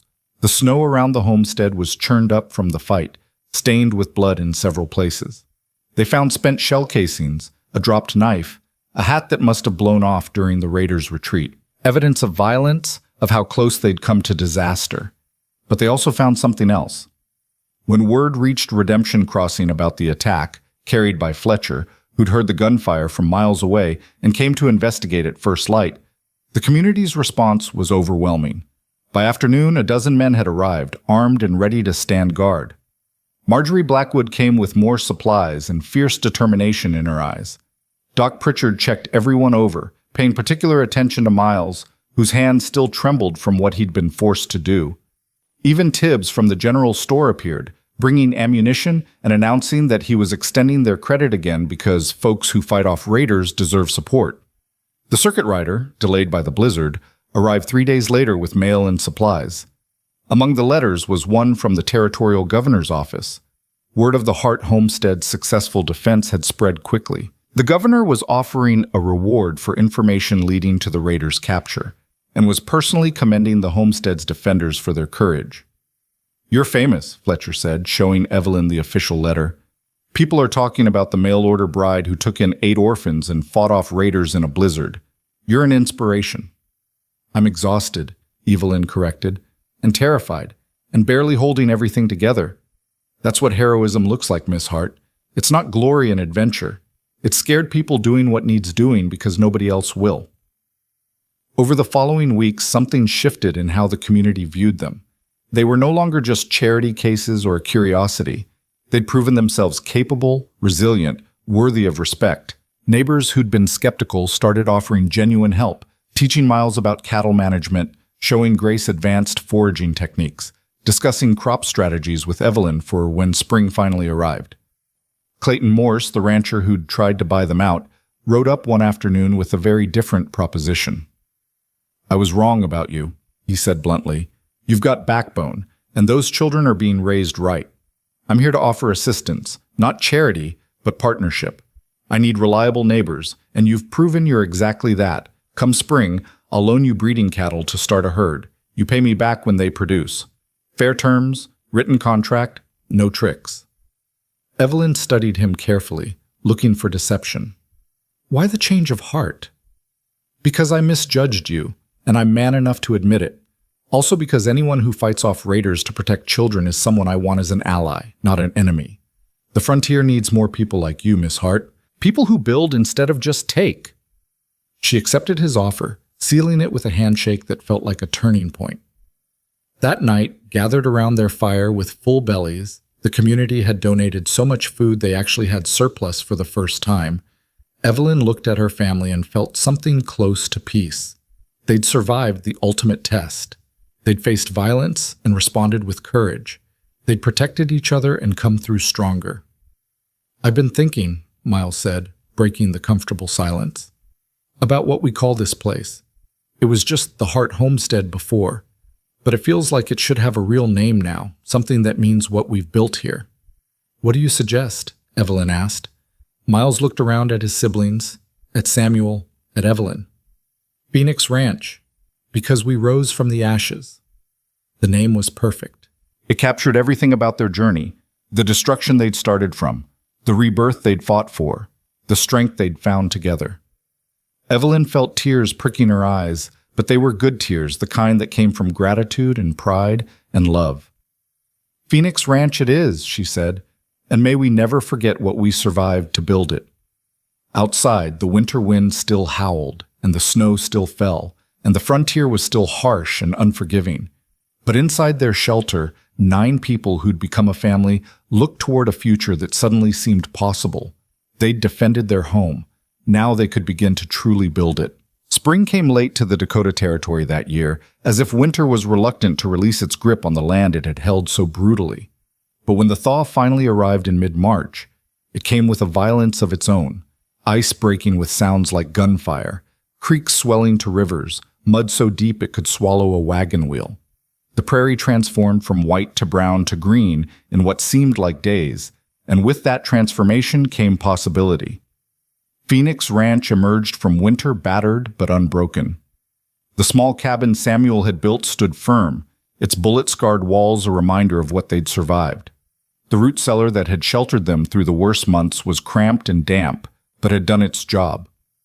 And the 9 people who'd huddled together against the cold had grown into something more than just survivors. They'd become a functioning unit, each person vital to the whole. The first order of business was expansion. They couldn't spend another winter in the root cellar, not if they wanted to maintain their sanity and health. Samuel laid out plans for a proper house, modest but sufficient. 2 rooms that could eventually be expanded to 4, with a stone fireplace, real windows, and a loft for the older children. The cost in materials alone would be substantial, but the community that had rallied around them during the raider attack continued to offer support. "I can donate labor," announced Jensen, the farmer who'd given them the milk cow. 2 days a week until the house is up. My boys can help too. They need to learn proper construction anyway. The blacksmith offered to forge nails and hinges at cost. Marjorie Blackwood organized a sewing circle to make curtains and quilts. Even families Evelyn had never met showed up with contributions. A load of stones for the foundation, seasoned lumber salvaged from a barn destroyed in the winter storms, a cast iron stove that was old but functional. "Why are people being so generous?" Grace asked one evening, watching yet another wagon arrive with supplies. "We can't possibly pay them back." "They're not looking for payment," Evelyn explained. "They're investing in the idea of us. Every homestead that succeeds makes this whole territory stronger. When people see a mail-order bride and 8 orphans, not just surviving but building something lasting, it gives them hope that their own struggles aren't futile." Miles, who'd been sketching house designs with Samuel, looked up. "Pa used to say the frontier rewards people who help each other. That competition has its place, but cooperation is what actually builds civilization." Your father was right. Evelyn studied the design Miles had drawn. It showed surprising skill and attention to detail. "You're good at this." "Samuel's been teaching me, says I have an eye for structure." Miles's expression grew thoughtful. "I've been thinking about the future. After we get the house built, we should plan for a barn. A real barn, big enough for livestock and equipment, and maybe a bunkhouse for hired hands, if we ever grow enough to need them." "You're thinking 5 years ahead when we're still trying to survive this season. That's how you build something that lasts, isn't it? You plan beyond your current crisis. The wisdom in those words, coming from a 14-year-old who'd seen more hardship than most adults, struck Evelyn with fresh force. These children were growing up with a resilience and foresight that formal education could never teach. They understood on a bone-deep level that survival required both addressing immediate needs and planning for a future that might seem impossibly distant. Construction began in earnest as soon as the ground dried enough to dig a proper foundation. Samuel supervised, but increasingly he delegated actual work to Miles and the other older children. Rowan turned out to have a natural talent for masonry. His walls were straight and solid, each stone carefully chosen and placed. Caleb, despite being only 9, could drive nails with remarkable accuracy. Even the youngest children contributed, hauling water and supplies, learning skills that would serve them their entire lives. Lila's education with Doc Pritchard had progressed to the point where she was handling basic cases on her own. When a neighbor's child developed a fever, it was Lila who diagnosed Quincy and prepared the proper treatment. When one of Jensen's farmhands cut his arm badly, Lila cleaned and stitched the wound with steady hands while the man gritted his teeth. "She's got the gift," Doc Pritchard told Evelyn with undisguised pride.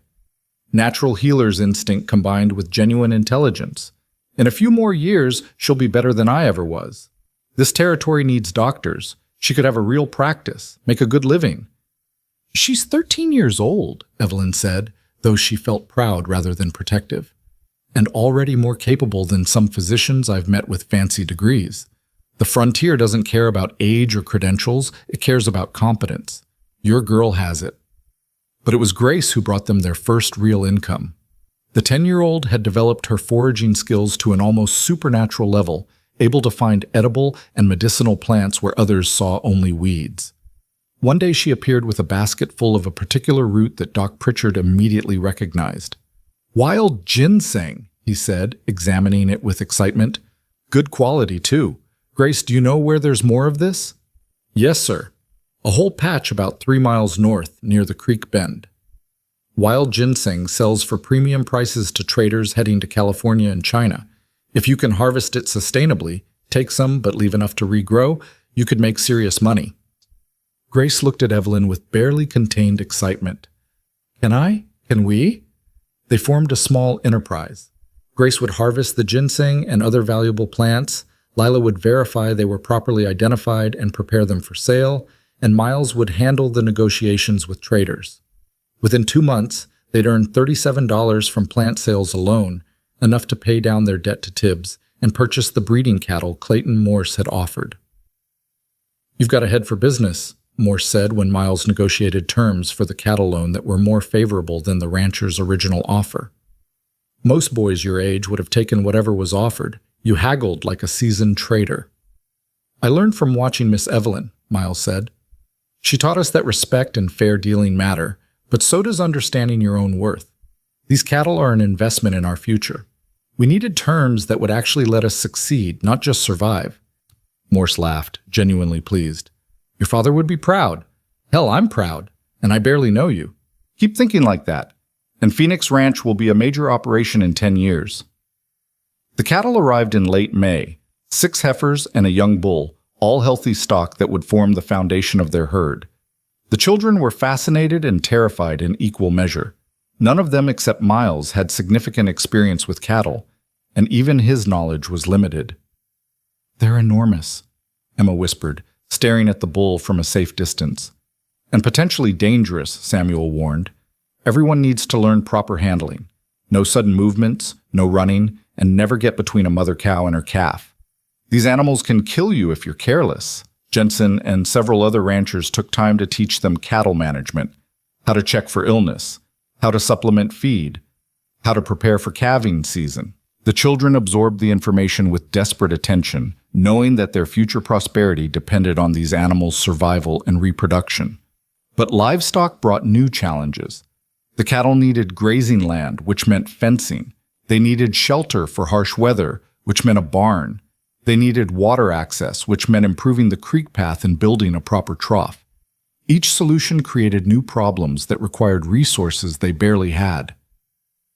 "We're trying to do too much too fast," Evelyn said one night, looking at their accounts. Despite the ginseng income, they were still operating on razor-thin margins. The house construction is using all our labor. The cattle need attention. The garden needs planting. Lila's medical work takes time. We're stretched too thin. So we prioritize, Miles said. He'd started keeping his own set of records, tracking their progress with an organized mind that reminded Evelyn of a seasoned accountant. The house gets finished first. We need proper shelter before next winter. Samuel and I can handle most of that with help from Jensen's crew. The garden is Caleb and Grace's project. They're good at it. Lila continues her medical training because that brings in money and goodwill. Rowan and I will manage the cattle with advice from neighbors. The twins and Thomas help wherever they're needed. And me? Evelyn asked. You're managing everything and everyone, handling the business side, dealing with traders and officials, and teaching the younger children their letters and numbers. You're already doing 3 people's worth of work. It was true, though Evelyn hated admitting how exhausted she felt. Every day brought 100 decisions, 1,000 small crises.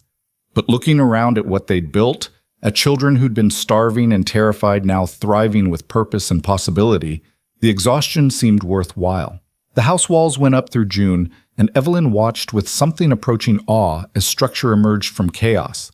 Samuel had designed it cleverly. The ground floor was 2 rooms, a main living area with the kitchen and a private bedroom for Evelyn. The loft above would sleep all 8 children until they could afford to expand. It wasn't fancy, but it was solid and weatherproof and had real glass windows that let in light without letting in wind. It's beautiful, Lila breathed when they finally moved their belongings from the root cellar to the finished house. I never thought we'd have a real home again. This is just the beginning, Evelyn said. Someday, when you're grown, you'll each have your own homes. But this is where we built the foundation, not just of a house, but of a family. They held a small ceremony that evening, gathering around the new stone fireplace. Each person contributed something to a time capsule they'd bury in the foundation. Miles added a sketch of the house plans. Lila included notes from her medical studies. Grace put in a pressed flower from her ginseng patch. The younger children added drawings and small treasures. Evelyn included the letter Thomas Hart had sent her, the one that had brought her to this territory in the first place. We're dedicating this house, Evelyn said formally, to the memory of Thomas and Mary Hart, who dreamed of building something lasting in this territory. They didn't live to see that dream fulfilled, but their children have. This house stands as testimony that tragedy doesn't have to be the end of the story. That from ashes and grief, something beautiful can grow. Samuel added his own contribution to the time capsule. A carpenter's nail, bent and worn. This was the first nail I ever drove, he said quietly. Back when I was an apprentice, younger than Miles is now. I kept it all these years as a reminder of where I started. Now I'm adding it here as a reminder of where I restarted. This family saved my life when I'd given up on living. This house is proof that second chances are real. They buried the capsule at the base of the fireplace and sealed it with mortar. Someday, perhaps generations in the future, someone would discover it and know that Phoenix Ranch was built by people who refused to surrender to despair. The garden came in strong that summer, providing vegetables that improved their diet dramatically. Grace had cultivated not just food crops but medicinal herbs, creating a small pharmacy that Doc Pritchard drew on regularly. Lila dried and preserved plants with labels so precise that the doctor started joking she could publish her own pharmacopoeia. But the real breakthrough came in August when a surveying party passed through, mapping routes for the territorial railroad expansion. The surveyors needed a place to stay, food, and medical attention. One of them had developed an infected wound from a previous mishap. Phoenix Ranch provided all 3. This is exactly what we need, the surveying chief said, examining maps while Lila tended his man's infection. A way station halfway between Redemption Crossing and the territorial capital. Food, shelter, basic medical care. We'd pay well for those services, and so would other travelers once the route is established. How many travelers are we talking about? Evelyn asked. Dozens weekly once the road is improved. Possibly hundreds once the railroad comes through. That's years away. But the preliminary routes run close to here. You'd need to expand your facilities, of course. Proper guest quarters, maybe a dining area, but the location is ideal. Evelyn exchanged glances with Miles. They'd been focused on ranching as their primary income, but a way station could provide steady cash flow that didn't depend on weather or market prices. It would mean more work, more construction, more complexity, but it would also mean security. "We'll need to discuss this as a family," Evelyn said, "but yes, we're interested." That night's family meeting was long and passionate. The children had opinions about everything. The older ones understood the business implications. The younger ones were excited about meeting travelers from distant places. They debated, planned, and dreamed until the lamp oil ran low. "I think we should do it," Lila said finally.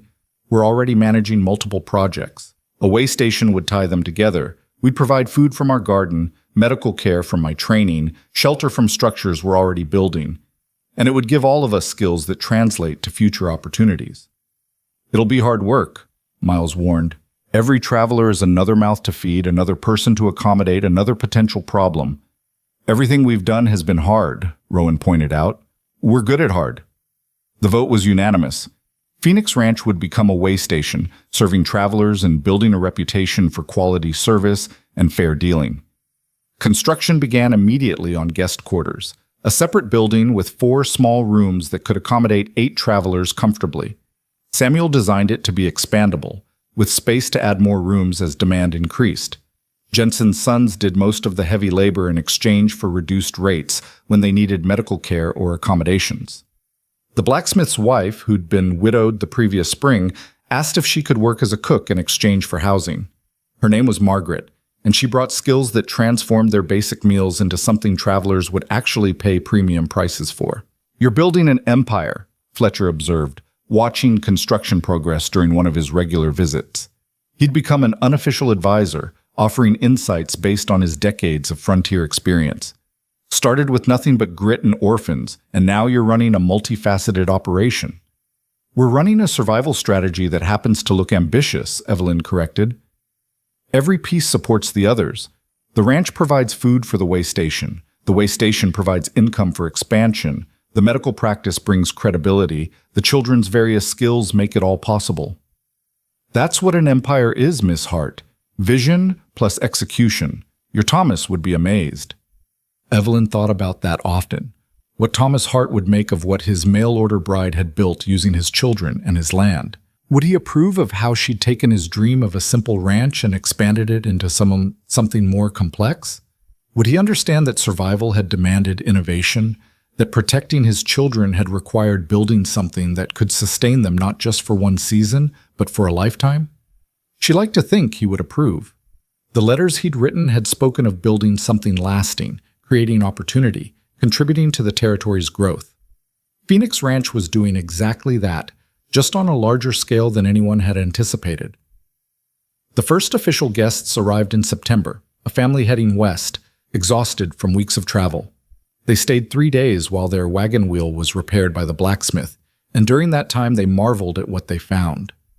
"You've built something remarkable here," the father said, paying his bill with obvious reluctance to leave. "Our children actually smiled for the first time in weeks. Your Miss Lila fixed my wife's chronic headache. The food was better than we've eaten since leaving St. Louis.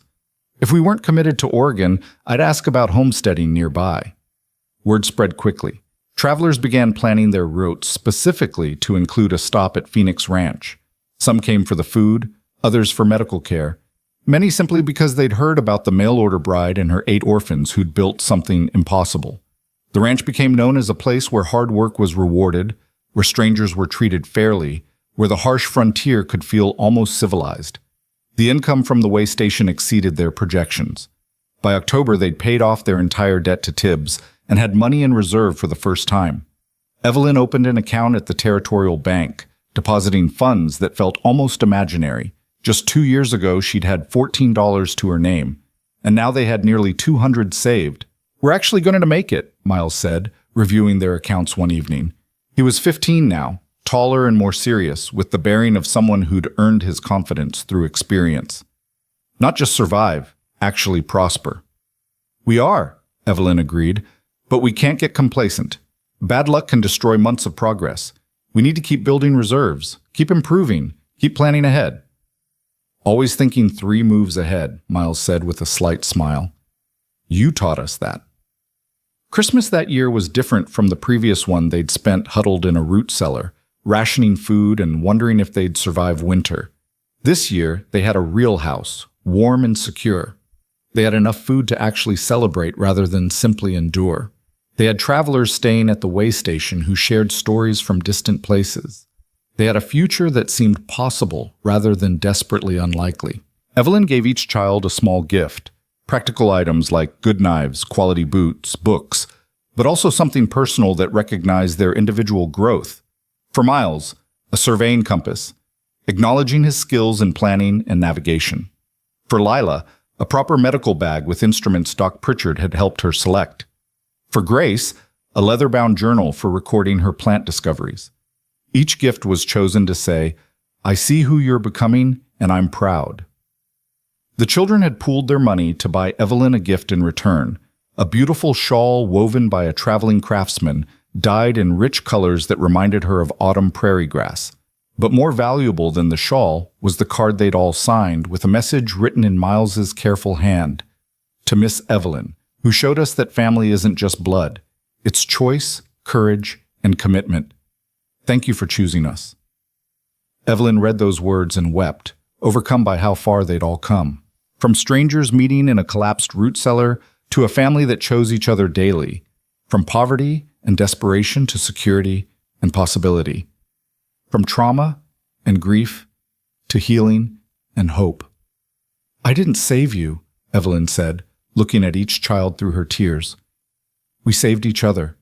Every one of you contributed to our survival. Every one of you made this possible. I'm honored to be your family. The winter that followed was mild by Dakota standards, and Phoenix Ranch weathered it with relative ease. They had plenty of fuel, ample food, secure shelter, and most importantly, the confidence of people who'd survived worse.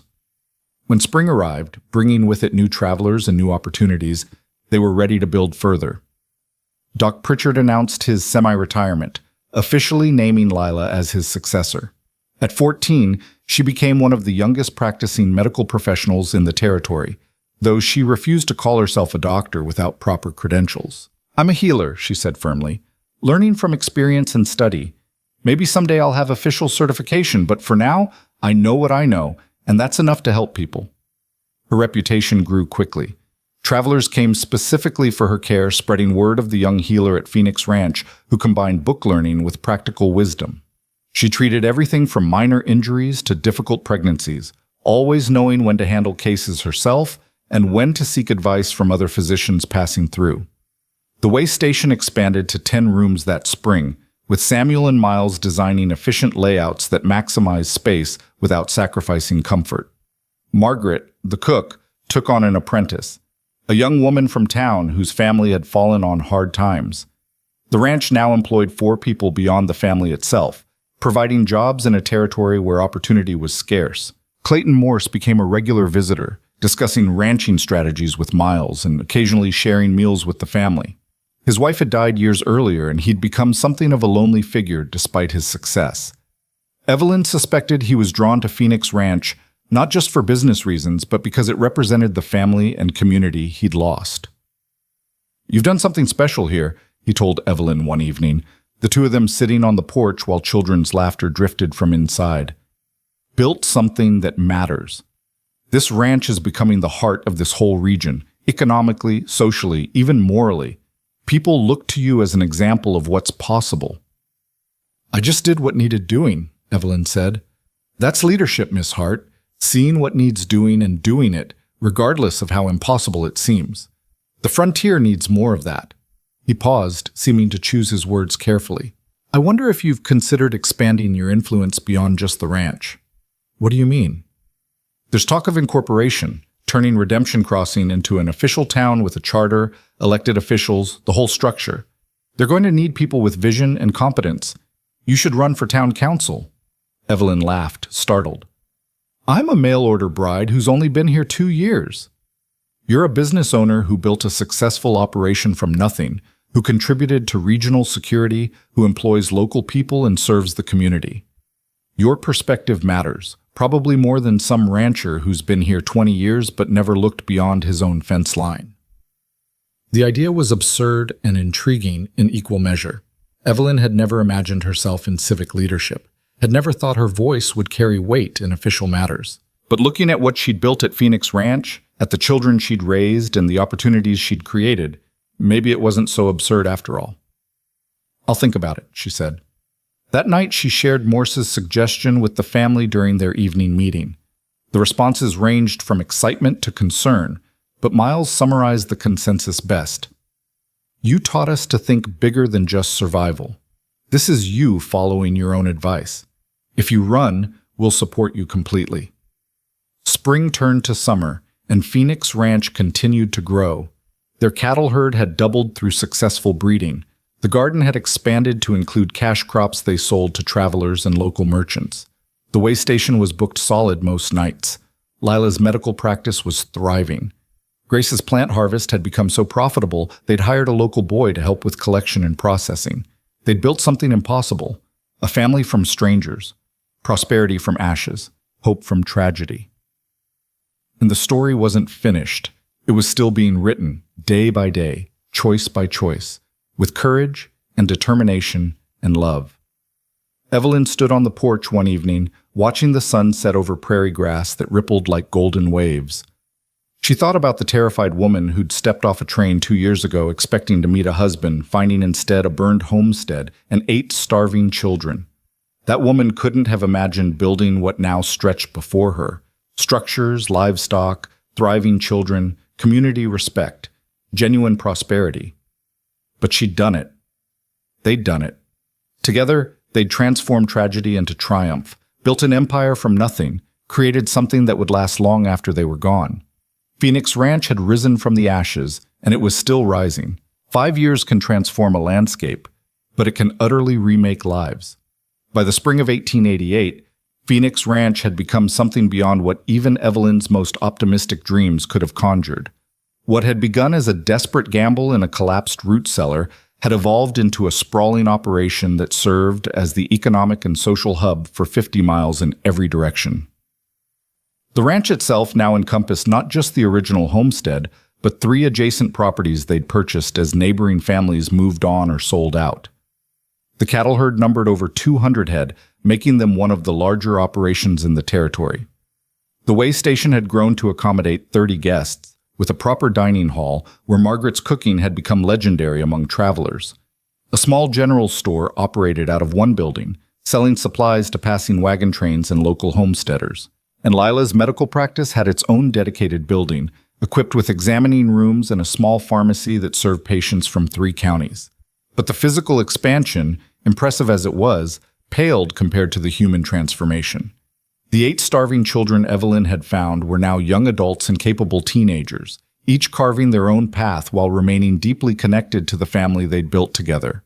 Miles, at 19, had grown into a man who commanded respect without demanding it. He managed the ranch operations with a combination of his father's practical wisdom and skills he'd learned from every mentor who'd passed through Phoenix Ranch. He'd officially filed his own adjacent homestead claim the previous year, building a modest house on it with plans to marry Clara Jensen, the daughter of their first neighbor benefactor, come autumn. But he still spent most days at Phoenix Ranch, working alongside his siblings, because some bonds transcended property lines and legal documents. "I've been thinking about water rights," Miles said one morning, spreading maps across the dining table where the family gathered for important discussions. "The creek that runs through our property continues south through 4 other homesteads.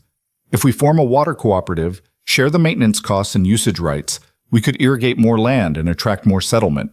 More neighbors means more security, more market opportunities, more everything."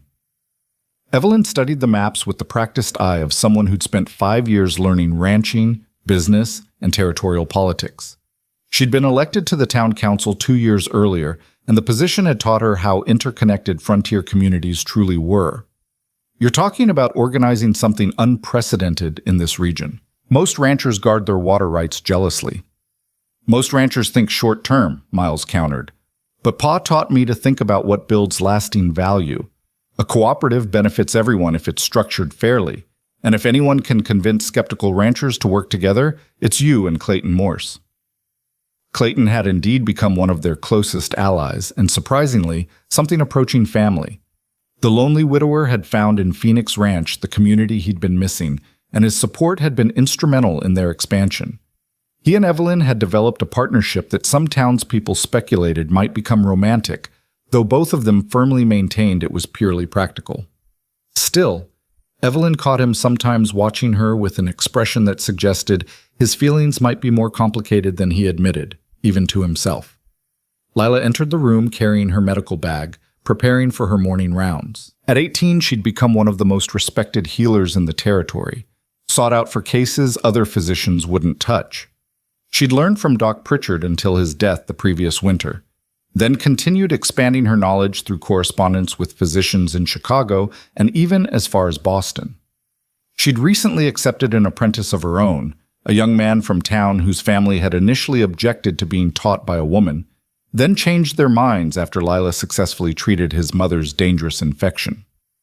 "Before you start planning water cooperatives," Lila said, setting down her bag to pour coffee, "we need to discuss the scarlet fever outbreak in town. 5 confirmed cases, 3 more suspected. I need to quarantine the patients, but the church building isn't suitable for medical isolation. We might need to convert the old bunkhouse here at the ranch." "We're still using that for overflow guest housing," Evelyn said, her mind already calculating the financial impact of losing that income against the moral imperative of helping sick neighbors. "I know, but people are going to die if we don't act. And you taught us that some things matter more than profit margins." There was a time when such a decision would have been agonizing, when losing even a few days of income could have meant disaster. But Phoenix Ranch was no longer operating on survival margins.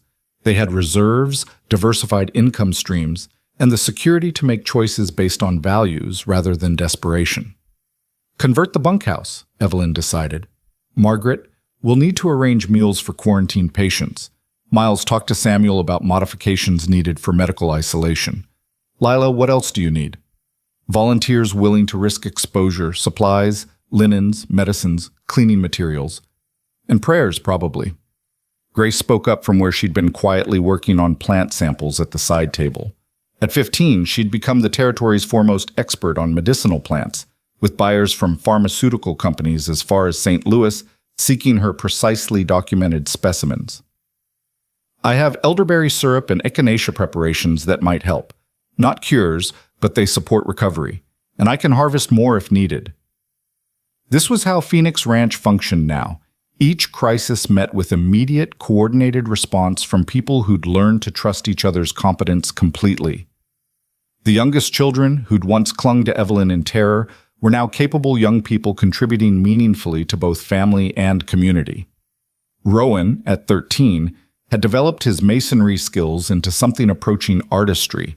He designed and built the stone foundation for Lila's medical building, and other homesteaders had started requesting his services for their own construction projects. Caleb, nearly 12, managed their expanded chicken operation and had started experimenting with breeding programs that produced better egg layers. The twins, Emma and Eliza, now 11, ran the ranch's small school. They'd learned their letters from Evelyn and now taught children from neighboring homesteads, earning both income and community goodwill.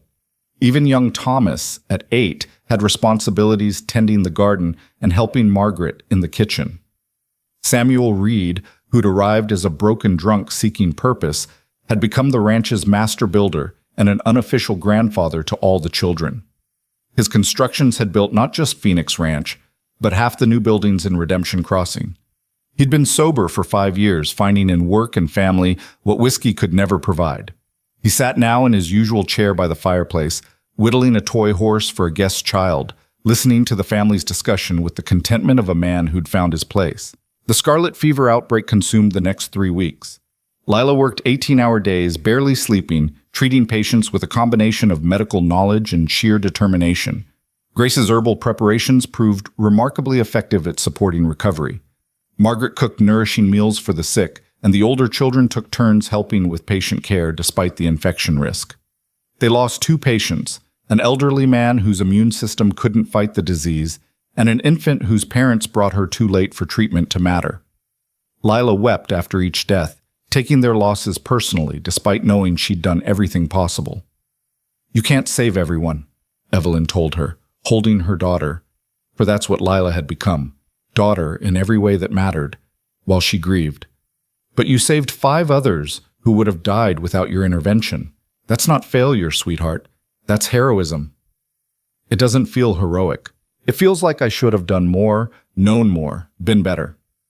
That's what makes you a good healer. The day you stop questioning yourself is the day you should quit medicine. But questioning yourself is different from condemning yourself.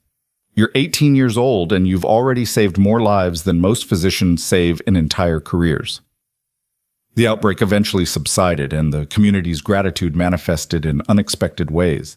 A wealthy rancher whose grandson Lila had saved donated $50 to establish a medical fund for indigent patients. The church organized a benefit dinner that raised enough money to purchase proper medical equipment, a microscope, surgical instruments, diagnostic tools that Lila had only dreamed of owning.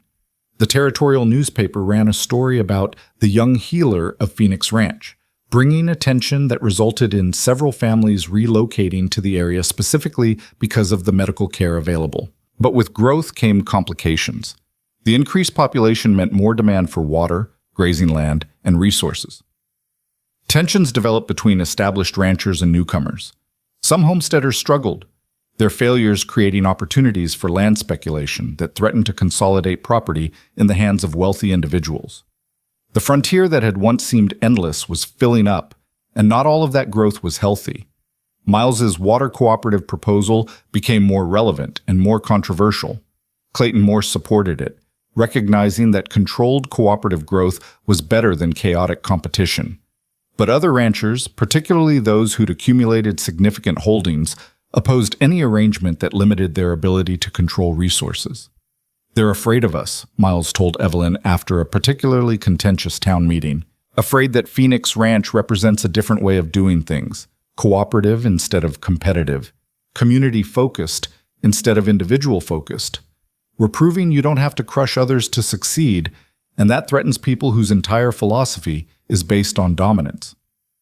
So how do we convince them? We don't. We build something so successful they can't ignore it, and we invite them to join when they're ready. Some will come around, others won't, but we move forward regardless. The water cooperative formed with 7 participating homesteads, including Phoenix Ranch and Morse's operation. They established fair usage rules, shared maintenance responsibilities, and created a fund for infrastructure improvements. Within a year, the participating properties showed measurably better crop yields and livestock health. Other ranchers began inquiring about joining, the success speaking louder than any argument could have. This became the pattern. Phoenix Ranch would innovate, others would resist, the innovation would prove valuable, and eventually even skeptics would participate. They established the territory's first agricultural lending circle, allowing homesteaders to borrow seed money at fair interest rates. They organized a cooperative marketing system that got better prices for everyone's cattle. They even started a traveling school program, with Emma and Eliza riding circuit to teach children on isolated homesteads. Each initiative built on the principles Evelyn had established from the beginning: cooperation, fairness, community investment, and long-term thinking. And each success proved that these principles weren't just idealistic fantasies, but practical strategies for building sustainable prosperity. By 1889, Redemption Crossing had grown enough to petition for incorporation as an official town. The charter required elected officials, and Evelyn found herself nominated for mayor. She'd been content serving on the council, but the community clearly wanted her in the leadership role. "I'm not sure I'm qualified," she told Clayton during one of their regular strategy discussions. "I've been in this territory barely 6 years. You built one of the most successful operations in 3 counties from literally nothing. You've mentored dozens of homesteaders. You've established systems that benefit entire communities. You're more qualified than anyone else being considered. The question isn't whether you can do the job, it's whether you're willing to." Evelyn looked around Phoenix Ranch, at the buildings they'd constructed, the lives they'd built, the future they'd created. She thought about the terrified mail-order bride who'd arrived expecting a husband and found 8 starving children instead. That woman had chosen courage over retreat, chosen these children over safety, chosen to build rather than abandon. That woman had changed everything, not just for 8 orphans, but for an entire region. Her choices had rippled outward, inspiring others, creating opportunities, establishing precedents. The question Clayton was really asking was whether she was willing to expand that influence even further.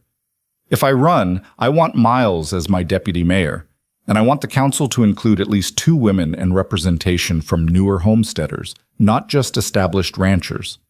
Clayton smiled. Now, that's the Evelyn Hart I know. Never just accepts an opportunity. Always makes it better. The election was spirited, but not particularly close.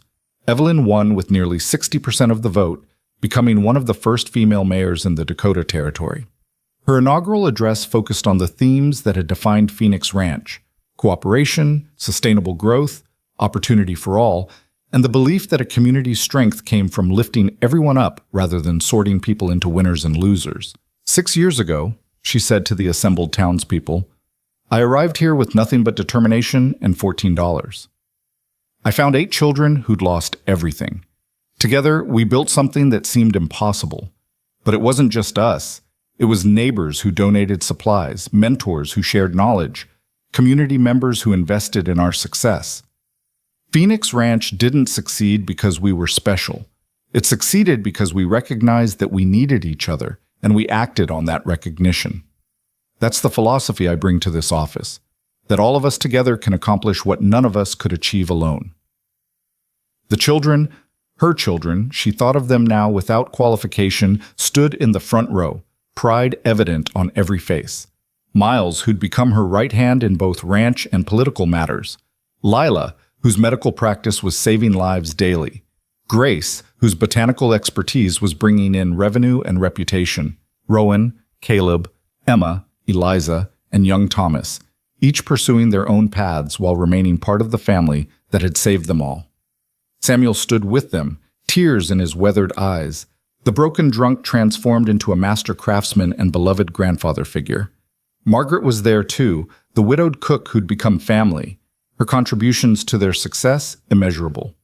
And Clayton Moore stood slightly apart, watching with an expression that mixed pride, affection, and something deeper he'd never quite voiced. He caught Evelyn's eye and nodded, a gesture of respect between equals who'd built something meaningful together. After the ceremony, as people celebrated with food and music, Evelyn found a quiet moment on the edge of the gathering. She looked out over the town that had grown around Phoenix Ranch, at the buildings and businesses and homes that represented hundreds of lives intersecting and supporting each other. She thought about the trail that had led here, from Boston poverty to mail-order bride to accidental mother to rancher to mayor. Each impossible step had led to the next. Each crisis had built capabilities she'd needed for the next challenge. Thinking deep thoughts? Miles asked, joining her. At 20 now, he stood taller than her, solid and capable, but his voice still carried the echo of the 14-year-old boy who'd first challenged her in that ruined cellar. Just reflecting on how strange life is.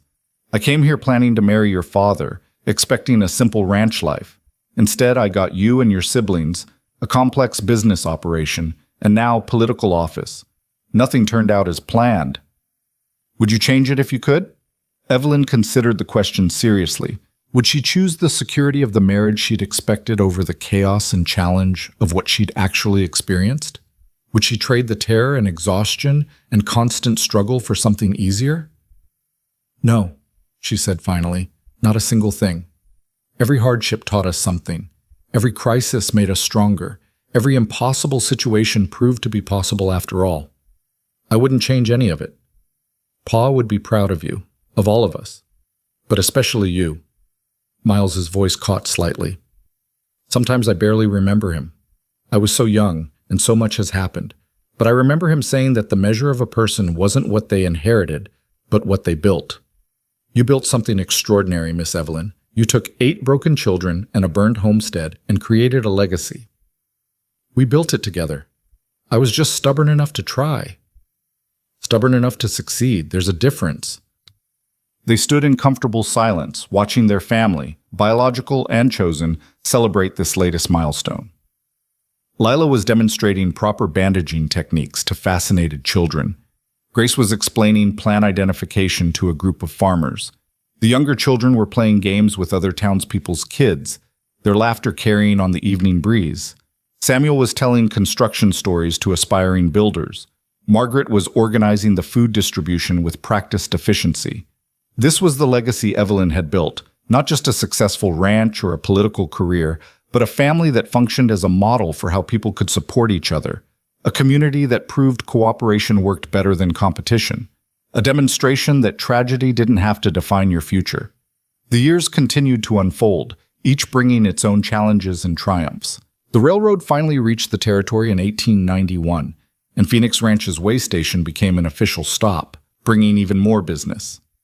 Miles married Clara Jensen in a ceremony that brought together homesteaders from 5 counties.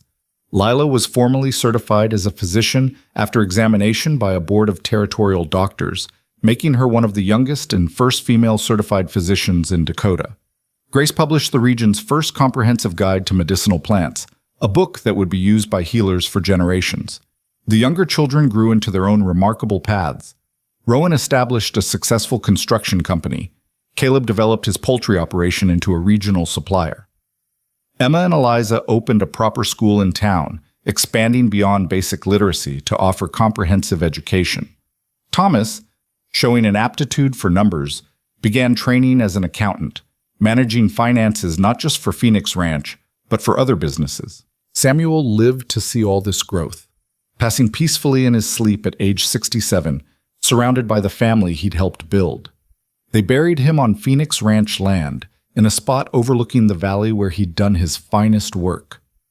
Clayton Morse finally admitted his feelings to Evelyn in 1892, proposing marriage with awkward sincerity. She'd grown fond of him over the years, respected him deeply, and appreciated his companionship. But marriage felt like something belonging to a different version of herself, the mail-order bride who'd expected traditional domestic life. She'd built something different, something that didn't fit conventional categories. "I love you," she told him honestly. "But as a dear friend and partner, I don't need a husband to complete my life, Clayton. I need friends, family, purpose, and work that matters. You've been part of all that. Isn't that more valuable than trying to force our relationship into a traditional shape that doesn't quite fit?" He accepted her answer with grace, and their friendship continued, deeper for the honesty between them. Some relationships, Evelyn had learned, didn't need legal or romantic definition to be meaningful. By 1895, 12 years after her arrival, Phoenix Ranch had become the stuff of regional legend. People told stories about the mail-order bride and 8 orphans who'd built an empire from ashes, though the details often grew fantastical in the retelling. But the core truth remained.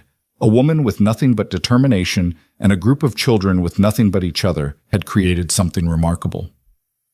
Evelyn stood on the porch of the main house one summer evening, watching the sun set over land she'd fought to claim and keep. She was 40 years old, no longer the terrified young woman who'd stepped off that train. Her hands were calloused from work, her face weathered by prairie sun, her hair showing streaks of gray. But she stood with the confidence of someone who'd earned every victory and learned from every failure. The 8 children she'd found starving in a collapsed root cellar were now accomplished adults, each carrying forward the lessons they'd learned together. They'd built businesses, raised families, served their communities, and most importantly, they'd paid forward the kindness they'd received. When new homesteaders arrived desperate and struggling, Phoenix Ranch offered the same support Evelyn had once received: supplies on credit, mentorship, community. "You changed the world," Miles told her during a visit, his own children playing in the yard where he'd once worked alongside Samuel to build their first cabin. "Not just our world, but hundreds of people's worlds. Every family we've helped, every system we've established, every precedent we've set, it ripples outward. That's immortality, Miss Evelyn. Not living forever, but creating things that outlast you." Evelyn thought about legacy often now. What would remain after she was gone? Phoenix Ranch would continue. Miles and his siblings would ensure that. The systems they'd established would persist. The precedents they'd set would influence future generations. But beyond the practical legacy, there was something more important. She'd proven that one person's choice to show courage instead of retreating could change everything. That tragedy didn't have to be the end of anyone's story. That family could be built from choice and commitment rather than just blood. That impossible situations sometimes just required impossible levels of determination. The historical record would note that Evelyn Hart served 3 terms as mayor of Redemption Crossing, established successful business operations, and helped develop territorial systems that supported homesteader success.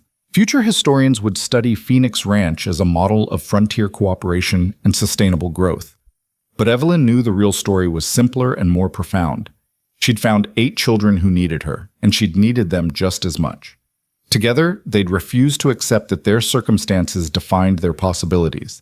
They'd built a family, a home, a legacy, not because they were special or uniquely talented, but because they'd chosen courage daily, even when courage seemed impossible. On her 50th birthday, the town threw a celebration honoring her contributions. Speeches were made, awards presented, stories told. But the moment that mattered most came quietly, when all 8 of her children, no longer children but adults with their own families and achievements, gathered around her. "We want to establish something," Lila said, speaking for all of them. "A foundation in your name, to help desperate people the way you helped us, to prove that your example of courage and compassion can be repeated, can be taught, can change other lives the way you changed ours." The Hart Foundation would eventually help hundreds of orphans, provide medical care to thousands, and establish educational opportunities across the territory. But on that evening, what mattered was the love evident in 8 pairs of eyes looking at the woman who'd chosen them when everyone else had turned away. "I didn't save you," Evelyn said, repeating words she'd spoken years earlier. "We saved each other. Everything we built together. That's what I hope people remember. Not that one woman did something remarkable, but that people working together can overcome anything." As the celebration continued around her, Evelyn felt a deep peace settle over her spirit. She'd come to Dakota Territory expecting one future and found something entirely different, harder, messier, infinitely more complex, but also more meaningful than anything she could have planned. She'd arrived with nothing and built everything that mattered. Not wealth, though they'd achieved security. Not fame, though their story was known throughout the territory. But family, community, purpose, and the unshakable knowledge that she'd made the right choice that day in the collapsed cellar. The sun set over Phoenix Ranch, painting the prairie gold and amber, the same colors as the day Evelyn had first arrived. But the land that had once seemed barren and hostile now teemed with life. Cattle grazing, crops growing, children playing, families building futures. From ashes, a phoenix had risen. Not just a ranch, but a testament to what courage, compassion, and commitment could create. And that legacy would endure long after every person present had turned to dust, inspiring others to believe that impossible situations sometimes just required impossible determination to overcome. Evelyn Hart had come west expecting to be a mail-order bride. Instead, she'd become a mother, a rancher, a leader, and a legend.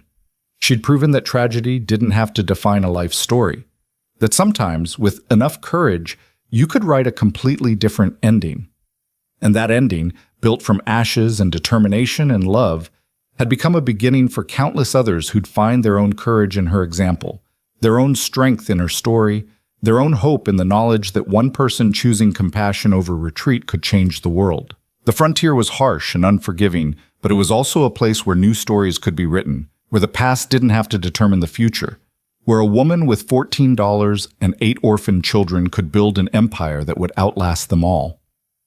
Phoenix Ranch stood as proof that some legacies aren't inherited. They're forged in fire, built from nothing, and sustained by the daily choice to believe in better possibilities. And that legacy, Evelyn knew as she stood surrounded by family and community she'd helped create, was the only immortality that truly mattered, that truly mattered, that truly mattered, that truly mattered, that truly mattered, that truly mattered, that truly mattered, that truly mattered, that truly mattered.